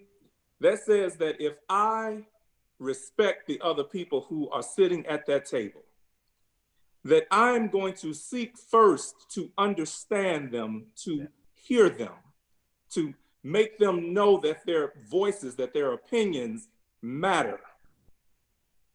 And then I want to make sure that they understand me. That's right. That same president also told me, as a new president, she said that if ever you have to remind people that you are the president sitting at the table, then you need to think twice about your presidency. You've lost it. Lost. Right? So everybody at that table, they know that you are the president. That should be, you know, you hired them, you gave them an opportunity to sit at your table. And so instead of spending your time proving that I am the president, spend your time hearing, respecting, and valuing the contributions of others who are sitting at your table. And ultimately, what you will find will happen organically is this consensus building that you're seeking. To me, that's not hard. To me, that's not complex. To me, that doesn't require the drawing on some complex systems theory it is really just really simple and fundamental. But how common is it? And I tell you, some of my most valuable lessons were learned sitting on the periphery of that table at the bar with those sage presidents. Yes, sir. Because they taught me things that I could never learn in the textbook.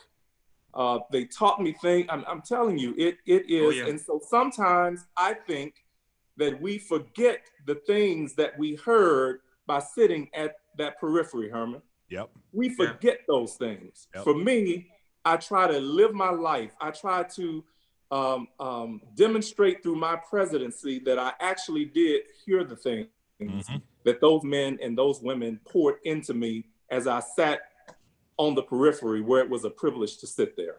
Listen, I don't drink, but I don't miss an opportunity to visit the library. That is what I refer to them as.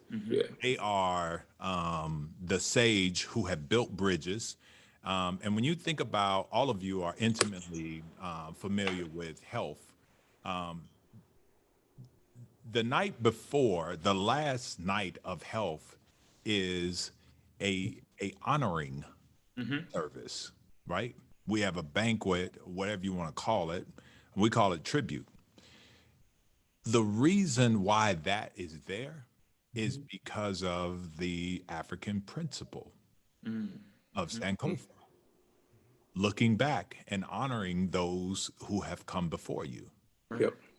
That notion, albeit simple, Roderick, and what you just talked about is a common practice, but I would submit to you that it is uncommon.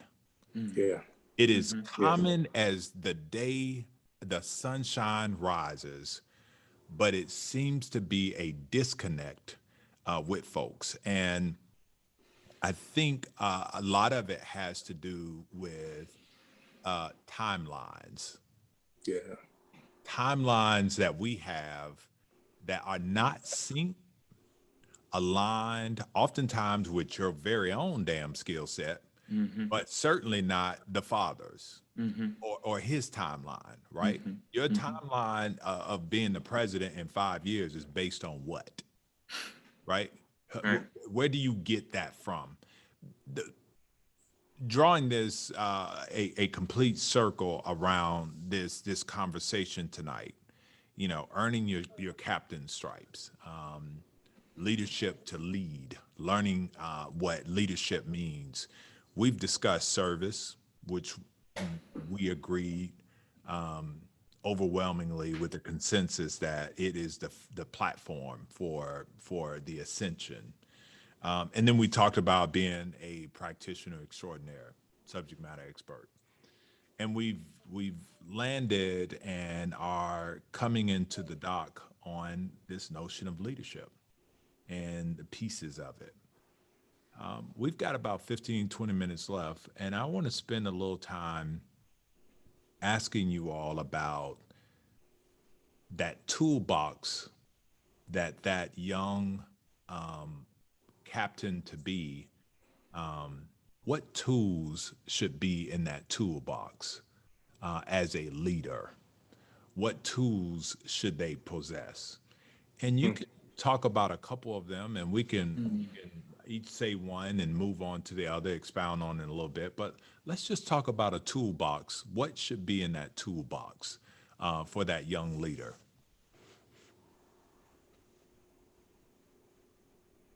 Well, I'll start by putting in your toolbox, everybody that's listening who wants to be a college president. I think I'll start with a seed pouch. I think that so many people want to be shepherd leaders, and we forget that if you are from a Judeo-Christian perspective, that Jesus was born and shepherds came to him. But when he died, he resurrected in a cemetery, and he was thought to be the gardener. I think you have to learn how to collect seed and know how to grow something in the midst of the opposite of something. So many people want to begin leadership by using ideas or concepts that come from other spaces and want to bring all of their people and teams. And sometimes you just got to learn how to grow an organization. Leaders today have to know how to plant the seed of faith in somebody's career, to plant seeds of trust, how to build consistent consensus and consistency and sustainability. And many of the organizations that you will go to and lead will be organizations that are falling apart and really need you. They're in transition, they need transformation, and you're gonna need to get some seed and to know how to plant, how to water, how to get the sunlight going, how to prune, how to cultivate and grow people, and to do it in a way that allows for people to understand that excellence and the aesthetics and the beauty of leadership begins with hard work. You got to be on your knees working in the ground and tilling, and it's hard work. The harvest doesn't always come when you think. Sometimes the harvest fails. And how do you pivot and how do you maintain agility, but always keeping your seed bag, that when your life, by the people you're around, by the things you've done, the places you've been, the books that you've read, you got seeds for ideas, for people that you can know when to plant, how to plant, where to plant, and what to plant. Seed bag. Yeah. I'll offer a couple of tools. One being resilience. The second one being dexterity. And I think the last one being an unquenchable appetite. And I'll unpack both of those. These are not easy jobs. You're not going to always be agreed with. You're often going to be standing alone. And you have to have the resilience to know that you're called for this purpose and this time. And many times you have to forward ahead. Many times you have to lead even when no one else sees it. And you have to have the resilience to be able to withstand the arrows from without, and most importantly, some of the arrows from within. Friendly fire. Hey, to have the stick-to-itiveness is what I like to call it, to continue moving. Dexterity, I think, is tremendously important. You can't be so tunnel visioned, especially within this time and space. Literally, things move on a dime, and you have to be ready to pivot and be flexible and be responsive and keep your ears and your spirit attuned to what it is that your students are saying, what's the community saying. You can't be so dogmatically focused that you're not able to be movable. And so I think that really just speaks to having that kind of leadership dexterity. And then the last piece is, again, the unquenchable appetite. And when I say unquenchable appetite, I'm meaning you want to find a leader that will give you more. Anyone that says to me, that's not in my job description, that's a fool from my perspective. Excuse me, but that's a fool. If you have someone that is invested enough in you to believe that they can give you more, you need to have an unquenchable appetite. And that appetite does not need to be synonymous with how much more money are you going to give me since you've given me this additional opportunity. I'll give you this example because I think this is important. When I was working under Dr. Donna Oliver, I was special assistant, chief of staff, VP for advancement, the registered state lobbyist, and I didn't ask for a dime. Those are 4 or 5 different jobs. Mm-hmm. But I had enough sense, as my daddy would say, son, have enough sense to take that opportunity, knowing that perhaps one day I may be a president and I'm going to need to have those broad experiences. Right. You couldn't pay me enough to have those experiences. She had to pay me a dime. I recognized then that these are experiences that will be imperative to my growth. Mm-hmm. For me to be a state lobbyist representing the university, going to the state capitol, working with legislators, being a VP for advancement, chairing the search for an athletic director at the Division I level and learning what APR is, all of those things now that now I'm trying to move my institution to the NCAA Division II level, not knowing that 10 years ago, me having had the experience to chair the search for an athletic director at the NCAA level, at the Division I level, would come into play now that I'm president wanting to move a school to the NCAA. But if I had had the attitude 10 years ago, well, they ain't paying me for that. That's stupid. I'm just being honest. Yeah. They're not paying me to do that. So it's having, again, an unquenchable appetite for more. Yeah. Give me more. Let me Right. let me earn the trust for more. I want it all. Give it all to me. And I want to take it and run with it. So resilience, excellent. dexterity, and that unquenchable appetite for more. Yeah, yes. But I'm you still put in the keeping it box, simple, fellas. Herman. I'm still keeping it simple, man. I'm looking at your background, Dr. Lucas, and I see over your right shoulder the words, God will provide. Put it in the toolbox, baby. Put it in the toolbox. Mm. And so I'm gonna keep this real simple. If I had to tell a new president, I see where you're going. a young new president or an old new president, Mhm. what they would have to have what in their toolbox, I would say two things. Mm. An armor Mm. and a pair of heavy duty boots. Mm. An armor and a pair of heavy duty boots. I've made a lifetime commitment to only work at historically Black colleges and universities. And in doing so, I acknowledge the fact that, that like in the word, Brother Lucas, Jesus had a bad week before he had a good one. That's right. That's right. Mm. And in order for you to survive what will be the good days and the bad days of your journey as a president, Come on now. you have to do like what is articulated in the book of Ephesians, and that is putting on the whole armor of God. All of it. Put it all up. And Yes. the belt that holds it all together is the That's it. belt of what? Truth. That's it. And that is what you must be as the president of your institution. That's it. However, as you're wearing that armor, understand you need to have on a pair of some thick, heavy-duty rubber boots. Mhm. We're still live, so I can't ever say everything that I want to say. However, these boots are not your average ordinary boots. No, sir. That's it. Nuh-uh. These boots are the boots that will allow you to even walk through the sewer if you have to. Mm. Through it.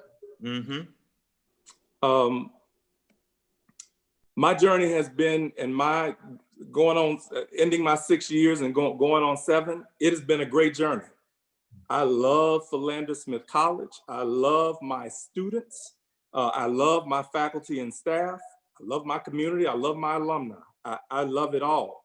But I would be less than truthful if I were to say to you that it has not come with some days where I have needed that armor and I have needed those heavy duty boots. Mm. And so having that toolbox, Herman, prepares any new president who is getting ready to embark upon this journey for every day that will come. Not just the good days, but for every day. Mm-hmm. And at the end of the day, you must remember that you are there to serve those institutions. That's right. And you are there to serve those students. And that comes with a heavy set of responsibilities. And so you have to have the armor on. Mhm. I'm not going any further than there. That's It's it. the armor. You need the armor and you need a pair of heavy duty boots. That's it. And for those of you who want to know more about the heavy duty boots, Holla. catch us on the after. There you go on the conversation. after show. And I will tell you all about Heck about walking in you it. may Got be to have that stepping armor, in, though. what you may be stepping through Yes, that will sir. require you to have on Rubber those boots. The heavy full arm. duty boots. Mm. I'll say it like this. Say it. one of my mentors reminds me all the time that you have to be able, and this is simple, and Herman's probably going to put the beep on me on this one. You have to be able to tell the difference.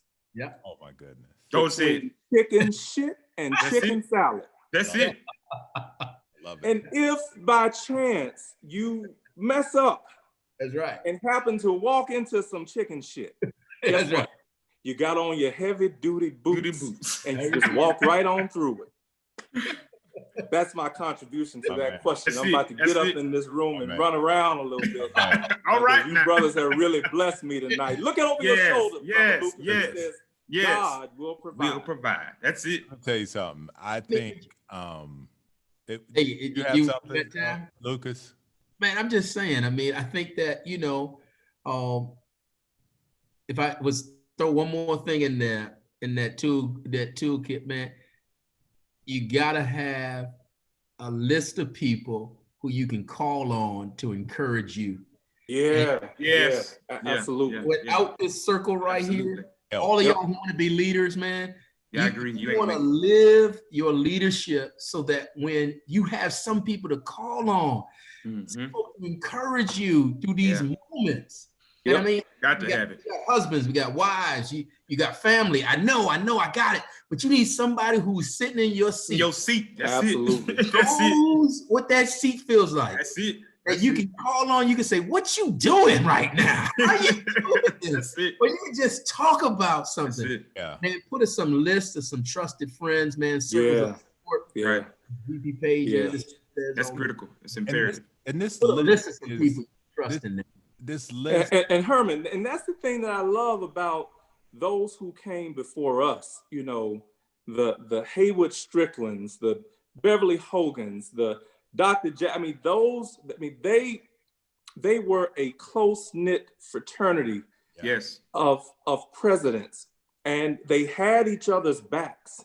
Right. And so, Brother Lucas, you're so right. You have to have in that box, if were it not for the encouragement of Herman Felton sometimes, or of Brother Lucas or Brother Fraser, I don't know if I would make it, because this notion that leadership is lonely and that it's lonely at the top, and that these are thankless jobs, brother, sister, when you get in it, those words take on new meaning. That's right. And so unless you have somebody with whom you can speak on a regular basis, pick up the phone and call and say, you know what, I got this going on. And you find out that the brother next to you has the same thing going on. Yep. Right? You used to hear the presidents back then, Herman, talk about, man, we were lucky if we made payroll at our institutions from month to month.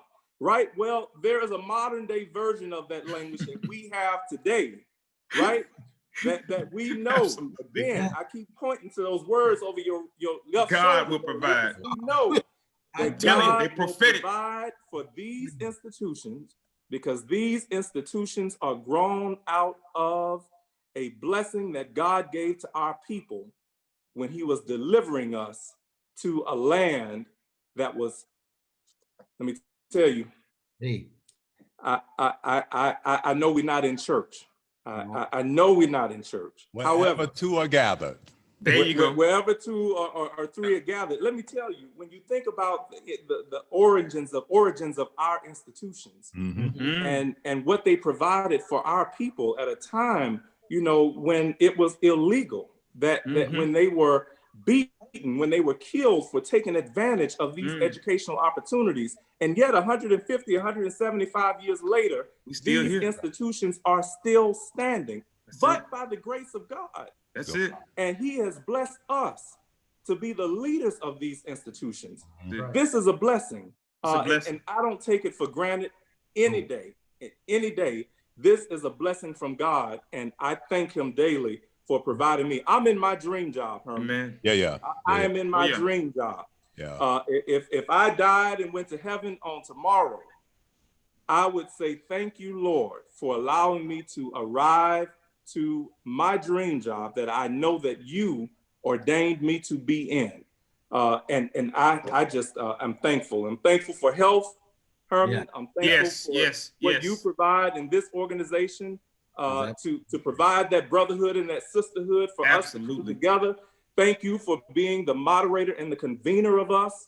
Right. I feel some kind of way because, man, COVID is turning our life. You know, we would typically have been together at this time of year for the White House Initiative on HBCUs. Yeah. We'd be, sitting down in the lobby right now, enjoying going to the library, the brotherhood, the sisterhood, and the fellowship. Yeah. And we're having to do that. That's why we've been talking for 2 hours, and it only seems like 30 minutes. Yeah. We haven't had opportunity, right? Yeah. We missed that. But that is what the experience is all about, and we have to continue to be there for each other. Yeah. And in the spirit of Sankofa, looking back, celebrating those who helped us to get here, but opening the door for those who don't even know that they're gonna be here. That's the beauty of what the health experience is all about, and I just love it, and I'll always support it. My man, I want to be very clear that this toolbox is for every leader. Absolutely. And closing this toolbox, whomever the God is that you serve, if that is not the first tool, absolutely, you gonna die. And I don't mean that literally. Yep. I just know that when you are in this space, you are going to call on a God. You don't call on him several times a day. Absolutely. In some seasons.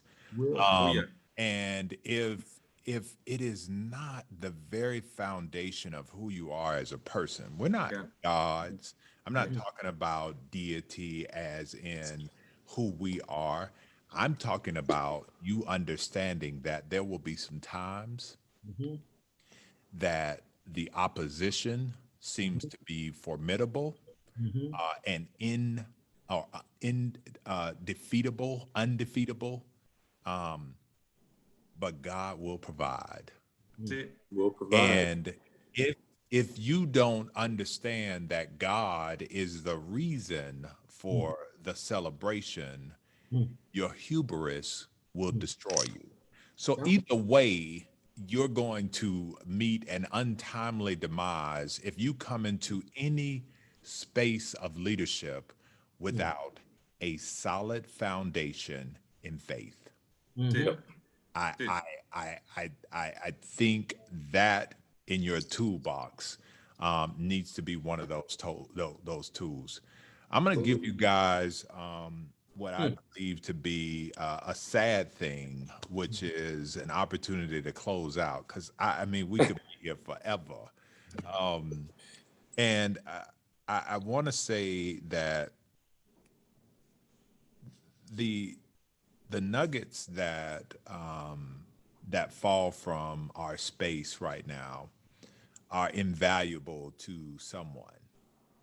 And I want us to take this opportunity to do something completely different. I want us to talk to our young selves and share a word of encouragement based on a time when you felt as though things were challenged and you may not get to where you're going, or that there was just a rough patch. I would appreciate very much if you gave a word of encouragement to your young self as a young administrator moving up the ranks, because I believe that there are folk who can identify with those challenges that you may have had, and that word of encouragement may be the tipping point to help people finish running the race. Yeah, I'll start off. These will represent our closing remarks, yes, Brother sir. Felton. Yes, sir. So yeah, you can go ahead and hoop. I don't want to leave you brothers. You don't want to close it out? I don't want to leave you brothers. Period. This has been a great exchange. If I were talking to my younger self and knew that others would be listening as they are to this exchange, I couldn't say everything I want to say to my younger self. because it would result in, me saying some things that my mother would not be proud to hear me say. Yeah. And so I'm going to take the clean road and give myself some advice that actually is a reflection on how I started tonight, which was reflecting on the sermon from Pastor George preaching for Pastor Pointer, Brother Lucas. I say this because Pastor Pointer has a relationship with your institution as well. And he's my chair of my religion and philosophy program. He talked about the fact that we must learn how to wear the crown that sometimes hurts. I'm talking to my younger self because I honestly did not understand at that time what I'm about to say. But he closed it out with these words. He said that sometimes the crown of thorns reminds us that we have been chosen. Mm. And if I was speaking to my younger self, I would say to my younger self, Roderick, you have been chosen for a great work. At that point, 20, 25 years ago, I did not know that I had been chosen. And yet, it seemed as if someone was planning out a very calculated journey of successes and of trials and tribulations that I had to go through to ultimately reach the presidency. And I was 40 when I became president of Philander Smith College.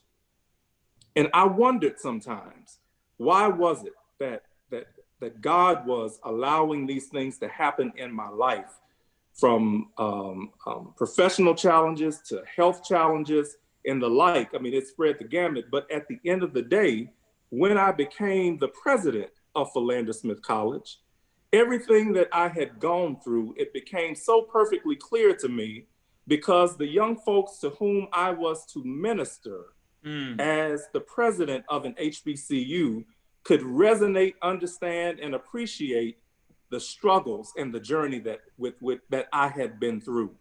And so I'd remind my younger self, I'd say, Roderick, you have been chosen for a great work in the Lord.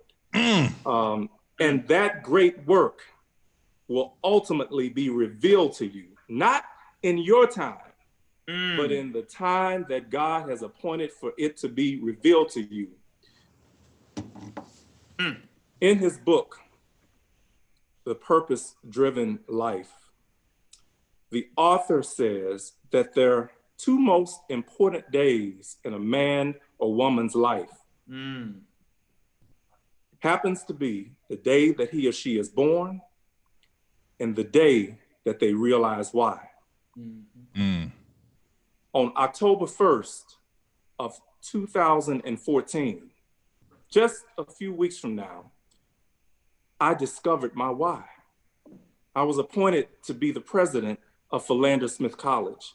And everything that I had gone through, all of a sudden, became so very clear to me. I understood my why.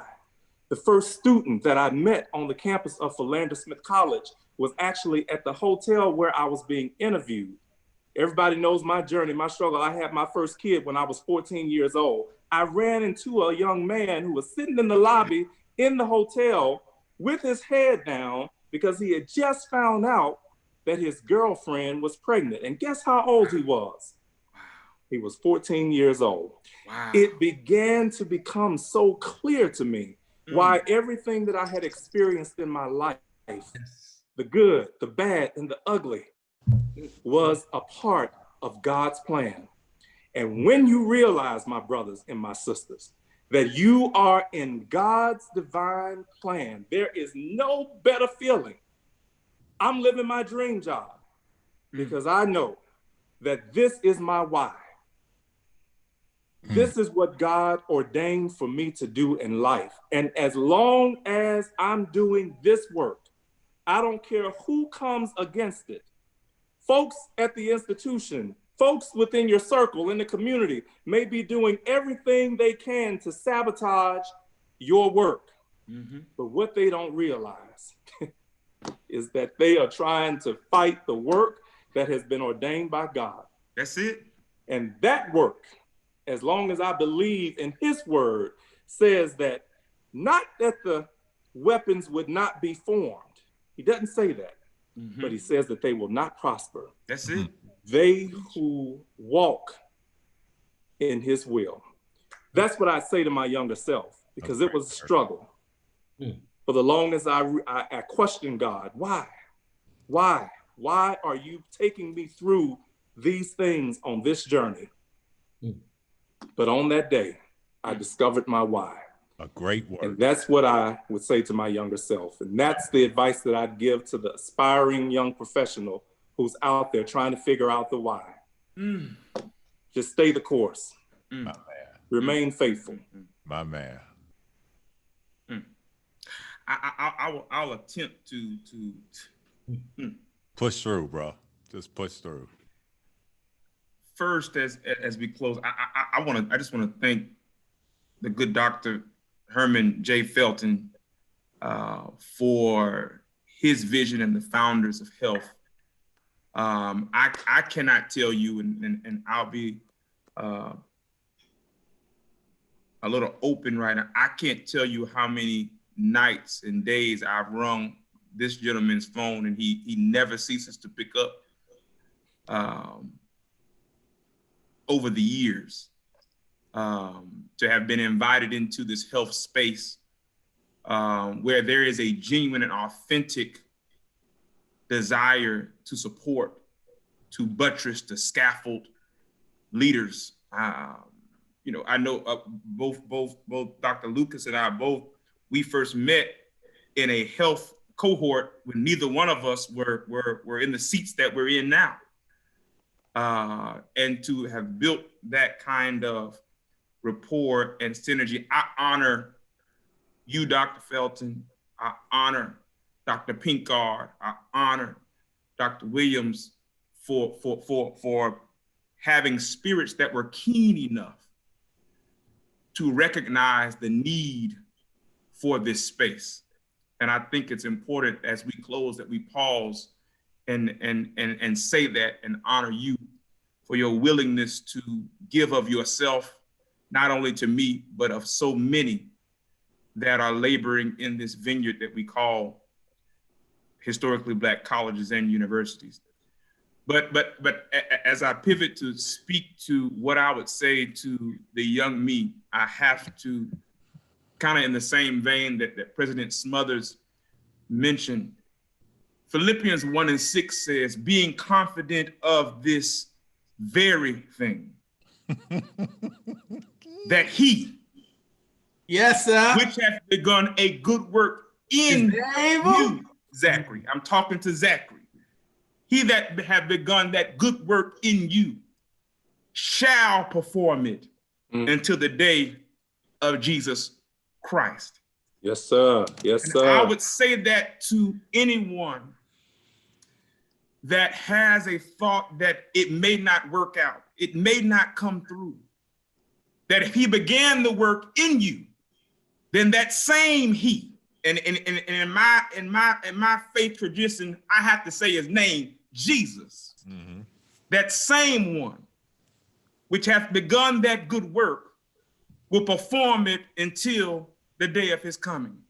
And so, despite divorce, despite struggling through obesity, most folks don't know this, I was 350 some odd pounds at one time. I have to show you all the picture. Despite folks telling me at my law school, you shouldn't be here, you need to drop out. You can't make it, you can't finish. You won't be able to compete. They didn't know who began the work in me. They didn't know. And so I would say to you, if God brought you to this point and he began this work, he's not going to bring you here to leave you there.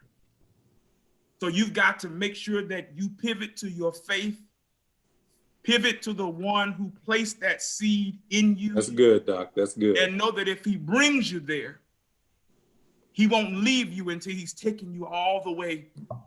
He will not leave you. All the way to its culmination. And so that's simply what I would say That's good, to man. my young self. That's good. That God began this work in you, and despite all the obstacles, all the impediments, and all that you see in your natural life, that only your natural is only going to take you so far, but you've got to have his supernatural to combine with your natural to get you where God has providentially ordained for you to be. And that's my belief. Yes, sir. Man, let me tell you. And Brother Faison, we just deacons. Now here comes the real preacher. Here comes the real, right. We just deacons. We don't let me tell you something. The Hammonds, that out there. the Hammonds have been warned. The Hammonds are warmed up, brother. Yes, so sir. I'm ready. Warmed up for you. All y'all out there, look, man, I am not that.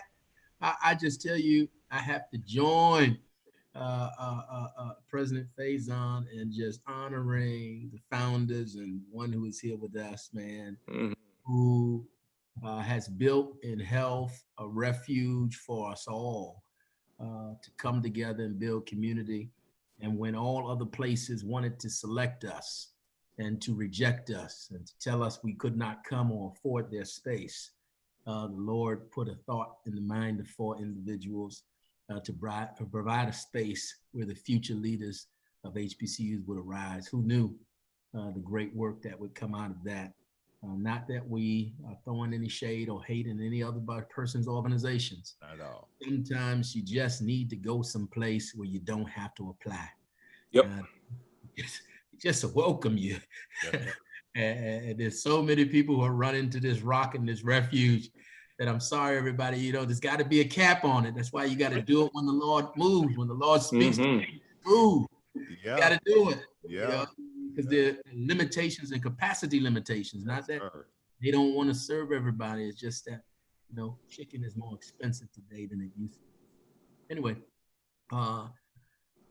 man, I tell you, what a joy to be with President Faison, to be with President Smothers. I tell you, all of you, you need to follow them on social media.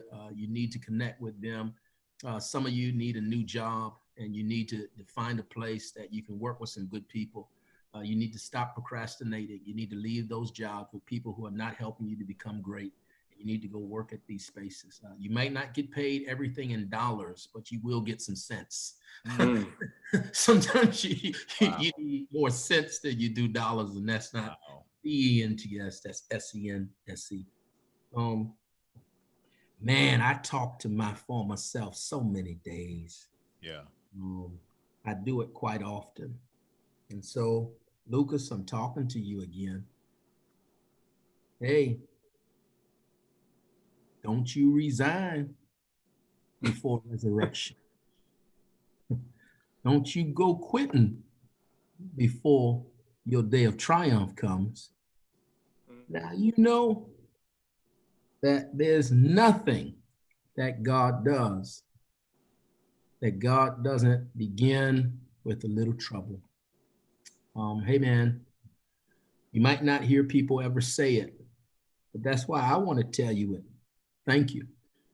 Yeah. I want to say thank you for your sacrifice, man. You don't see it now. You won't understand it. But they won't always love you. They'll try to kill you in the places that you're trying to give all of yourself. They won't see how you have to struggle in the late night hours and how your family gets mad sometimes that you're giving yourself to something else more than them. Sometimes you have to lose some loved ones and have to delay some other things that you want in life. But there are people who you will impact through the work that you do who will never see you or know your name. But the work that you're doing is a part of a master plan. And you got to know it. Lucas, I would also tell you something, man. I love you, man. I mean, I'm proud of you, man. Like, You persevered. You've done some things, man, that nobody said you would ever do. Nobody calculated you. They didn't see you coming. You came out of nowhere, man. And I just want you to know I love you. I would say to you lastly, man, guess what? You thought that you were always talking to yourself. But guess what? I'm called your God. And all the times when, you thought that it was me talking to you, it was really God talking through you, man. And I've been walking with you ever since you started out, man. Every inspirational thought, every time when you were about to give up and that thought said, no, I'm gonna give it one more. Every time you thought you just couldn't make it anymore, you got that little energy just when you thought that you didn't know what to do, and here came an angel, here came help, here came a person, here came a relationship. Man, that was me. It's not just about footprints. Sometimes it's about hand holding and walking with you, man. And don't forget, do it for somebody else, man. One day you're gonna make it.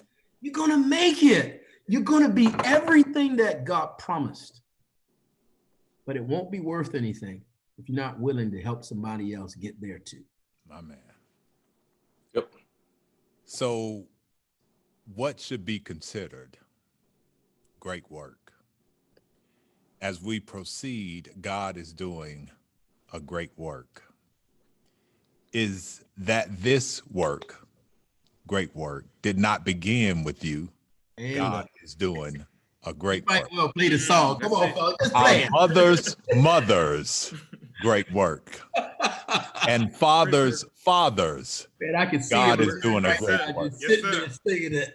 Planted seeds, a great work. Great work. When we were built, but the faint notion of a dream. Yeah. In their mind, they hoped for a harvest, a legacy, a great work. So make your next Great work.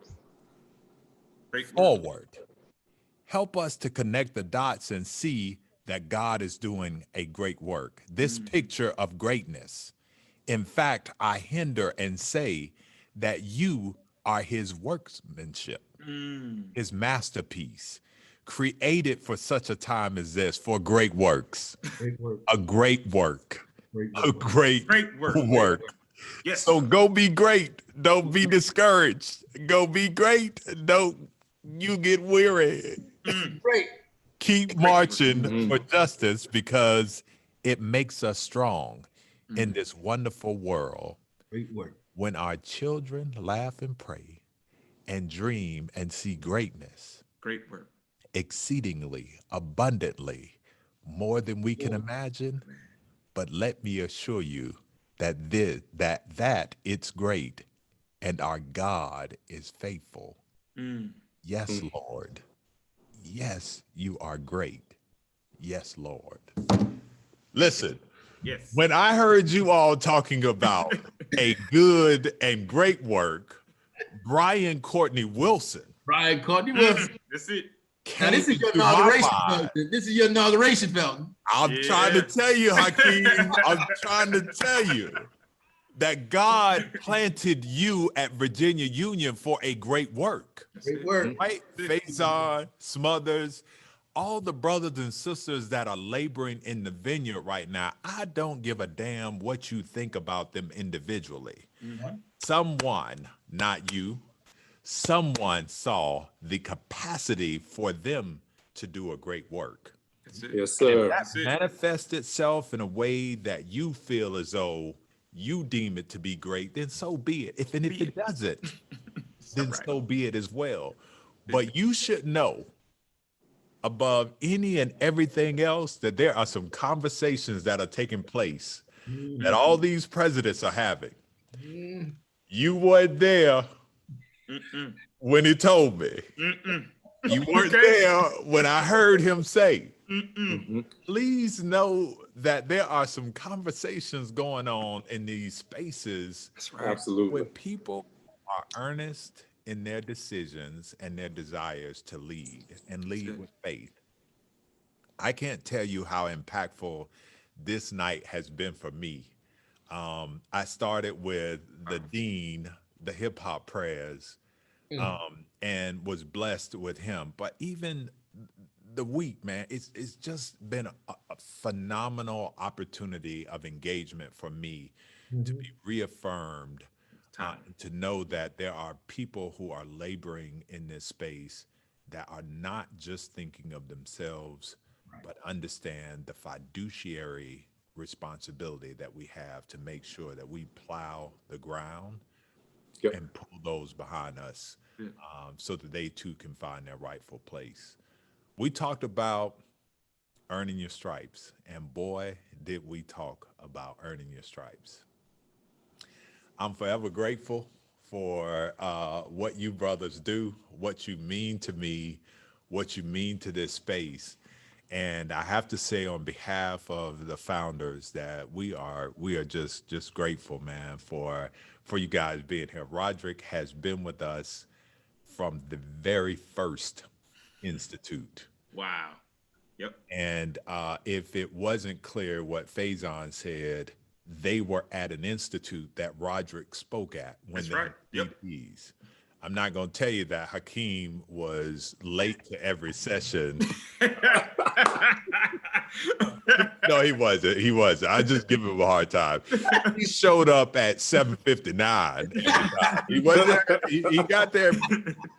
But my point is that these two brothers, while they could have not found the time after coming into the space, they too have been to every institute, and do so because they understand that responsibility, man. This is just a sincere appreciation for the support that you brothers give. And each of you have sent damn near your whole staffs and cabinets to health as well. And so that too is a testament to your support, and we are forever grateful for it, man. So thank you from the bottom of my heart, man, and thank you Thank you. Thank you. the work Thank that you you. guys are doing, man. So Bless you. I don't know. I probably should have sung Hakeem, because I probably should have told y'all to hit in that great work at the end of it. But listen, if you are out there right now on YouTube and you have not heard of Brian Courtney Wilson's A Great Work, your life is going to be changed. Change. It's a great work. It's Yeah, a great work. The piece is a great work. Great work. Period. It is. Yeah. It's a great work, man. How to put it on your playlist. Y'all be good. Put it on your playlist. Yeah, And no doubt. we're gonna ride out this way. Oh, the Lord did something. I'm just gonna give y'all this one. That's Give y'all that one. That's a dope one. That one is a timeless two-piece, my brother. That is a timeless two-piece, man. Absolutely. And man, Absolutely. I pray that God keeps each of you in the very palm of his hands, man. And thank Likewise, you my for brother. sharing Thank you. time with us, man. God bless you. Thank Y'all you. be good, God man. bless Thank you. you. All right. Take care, bro. Good night. Great night.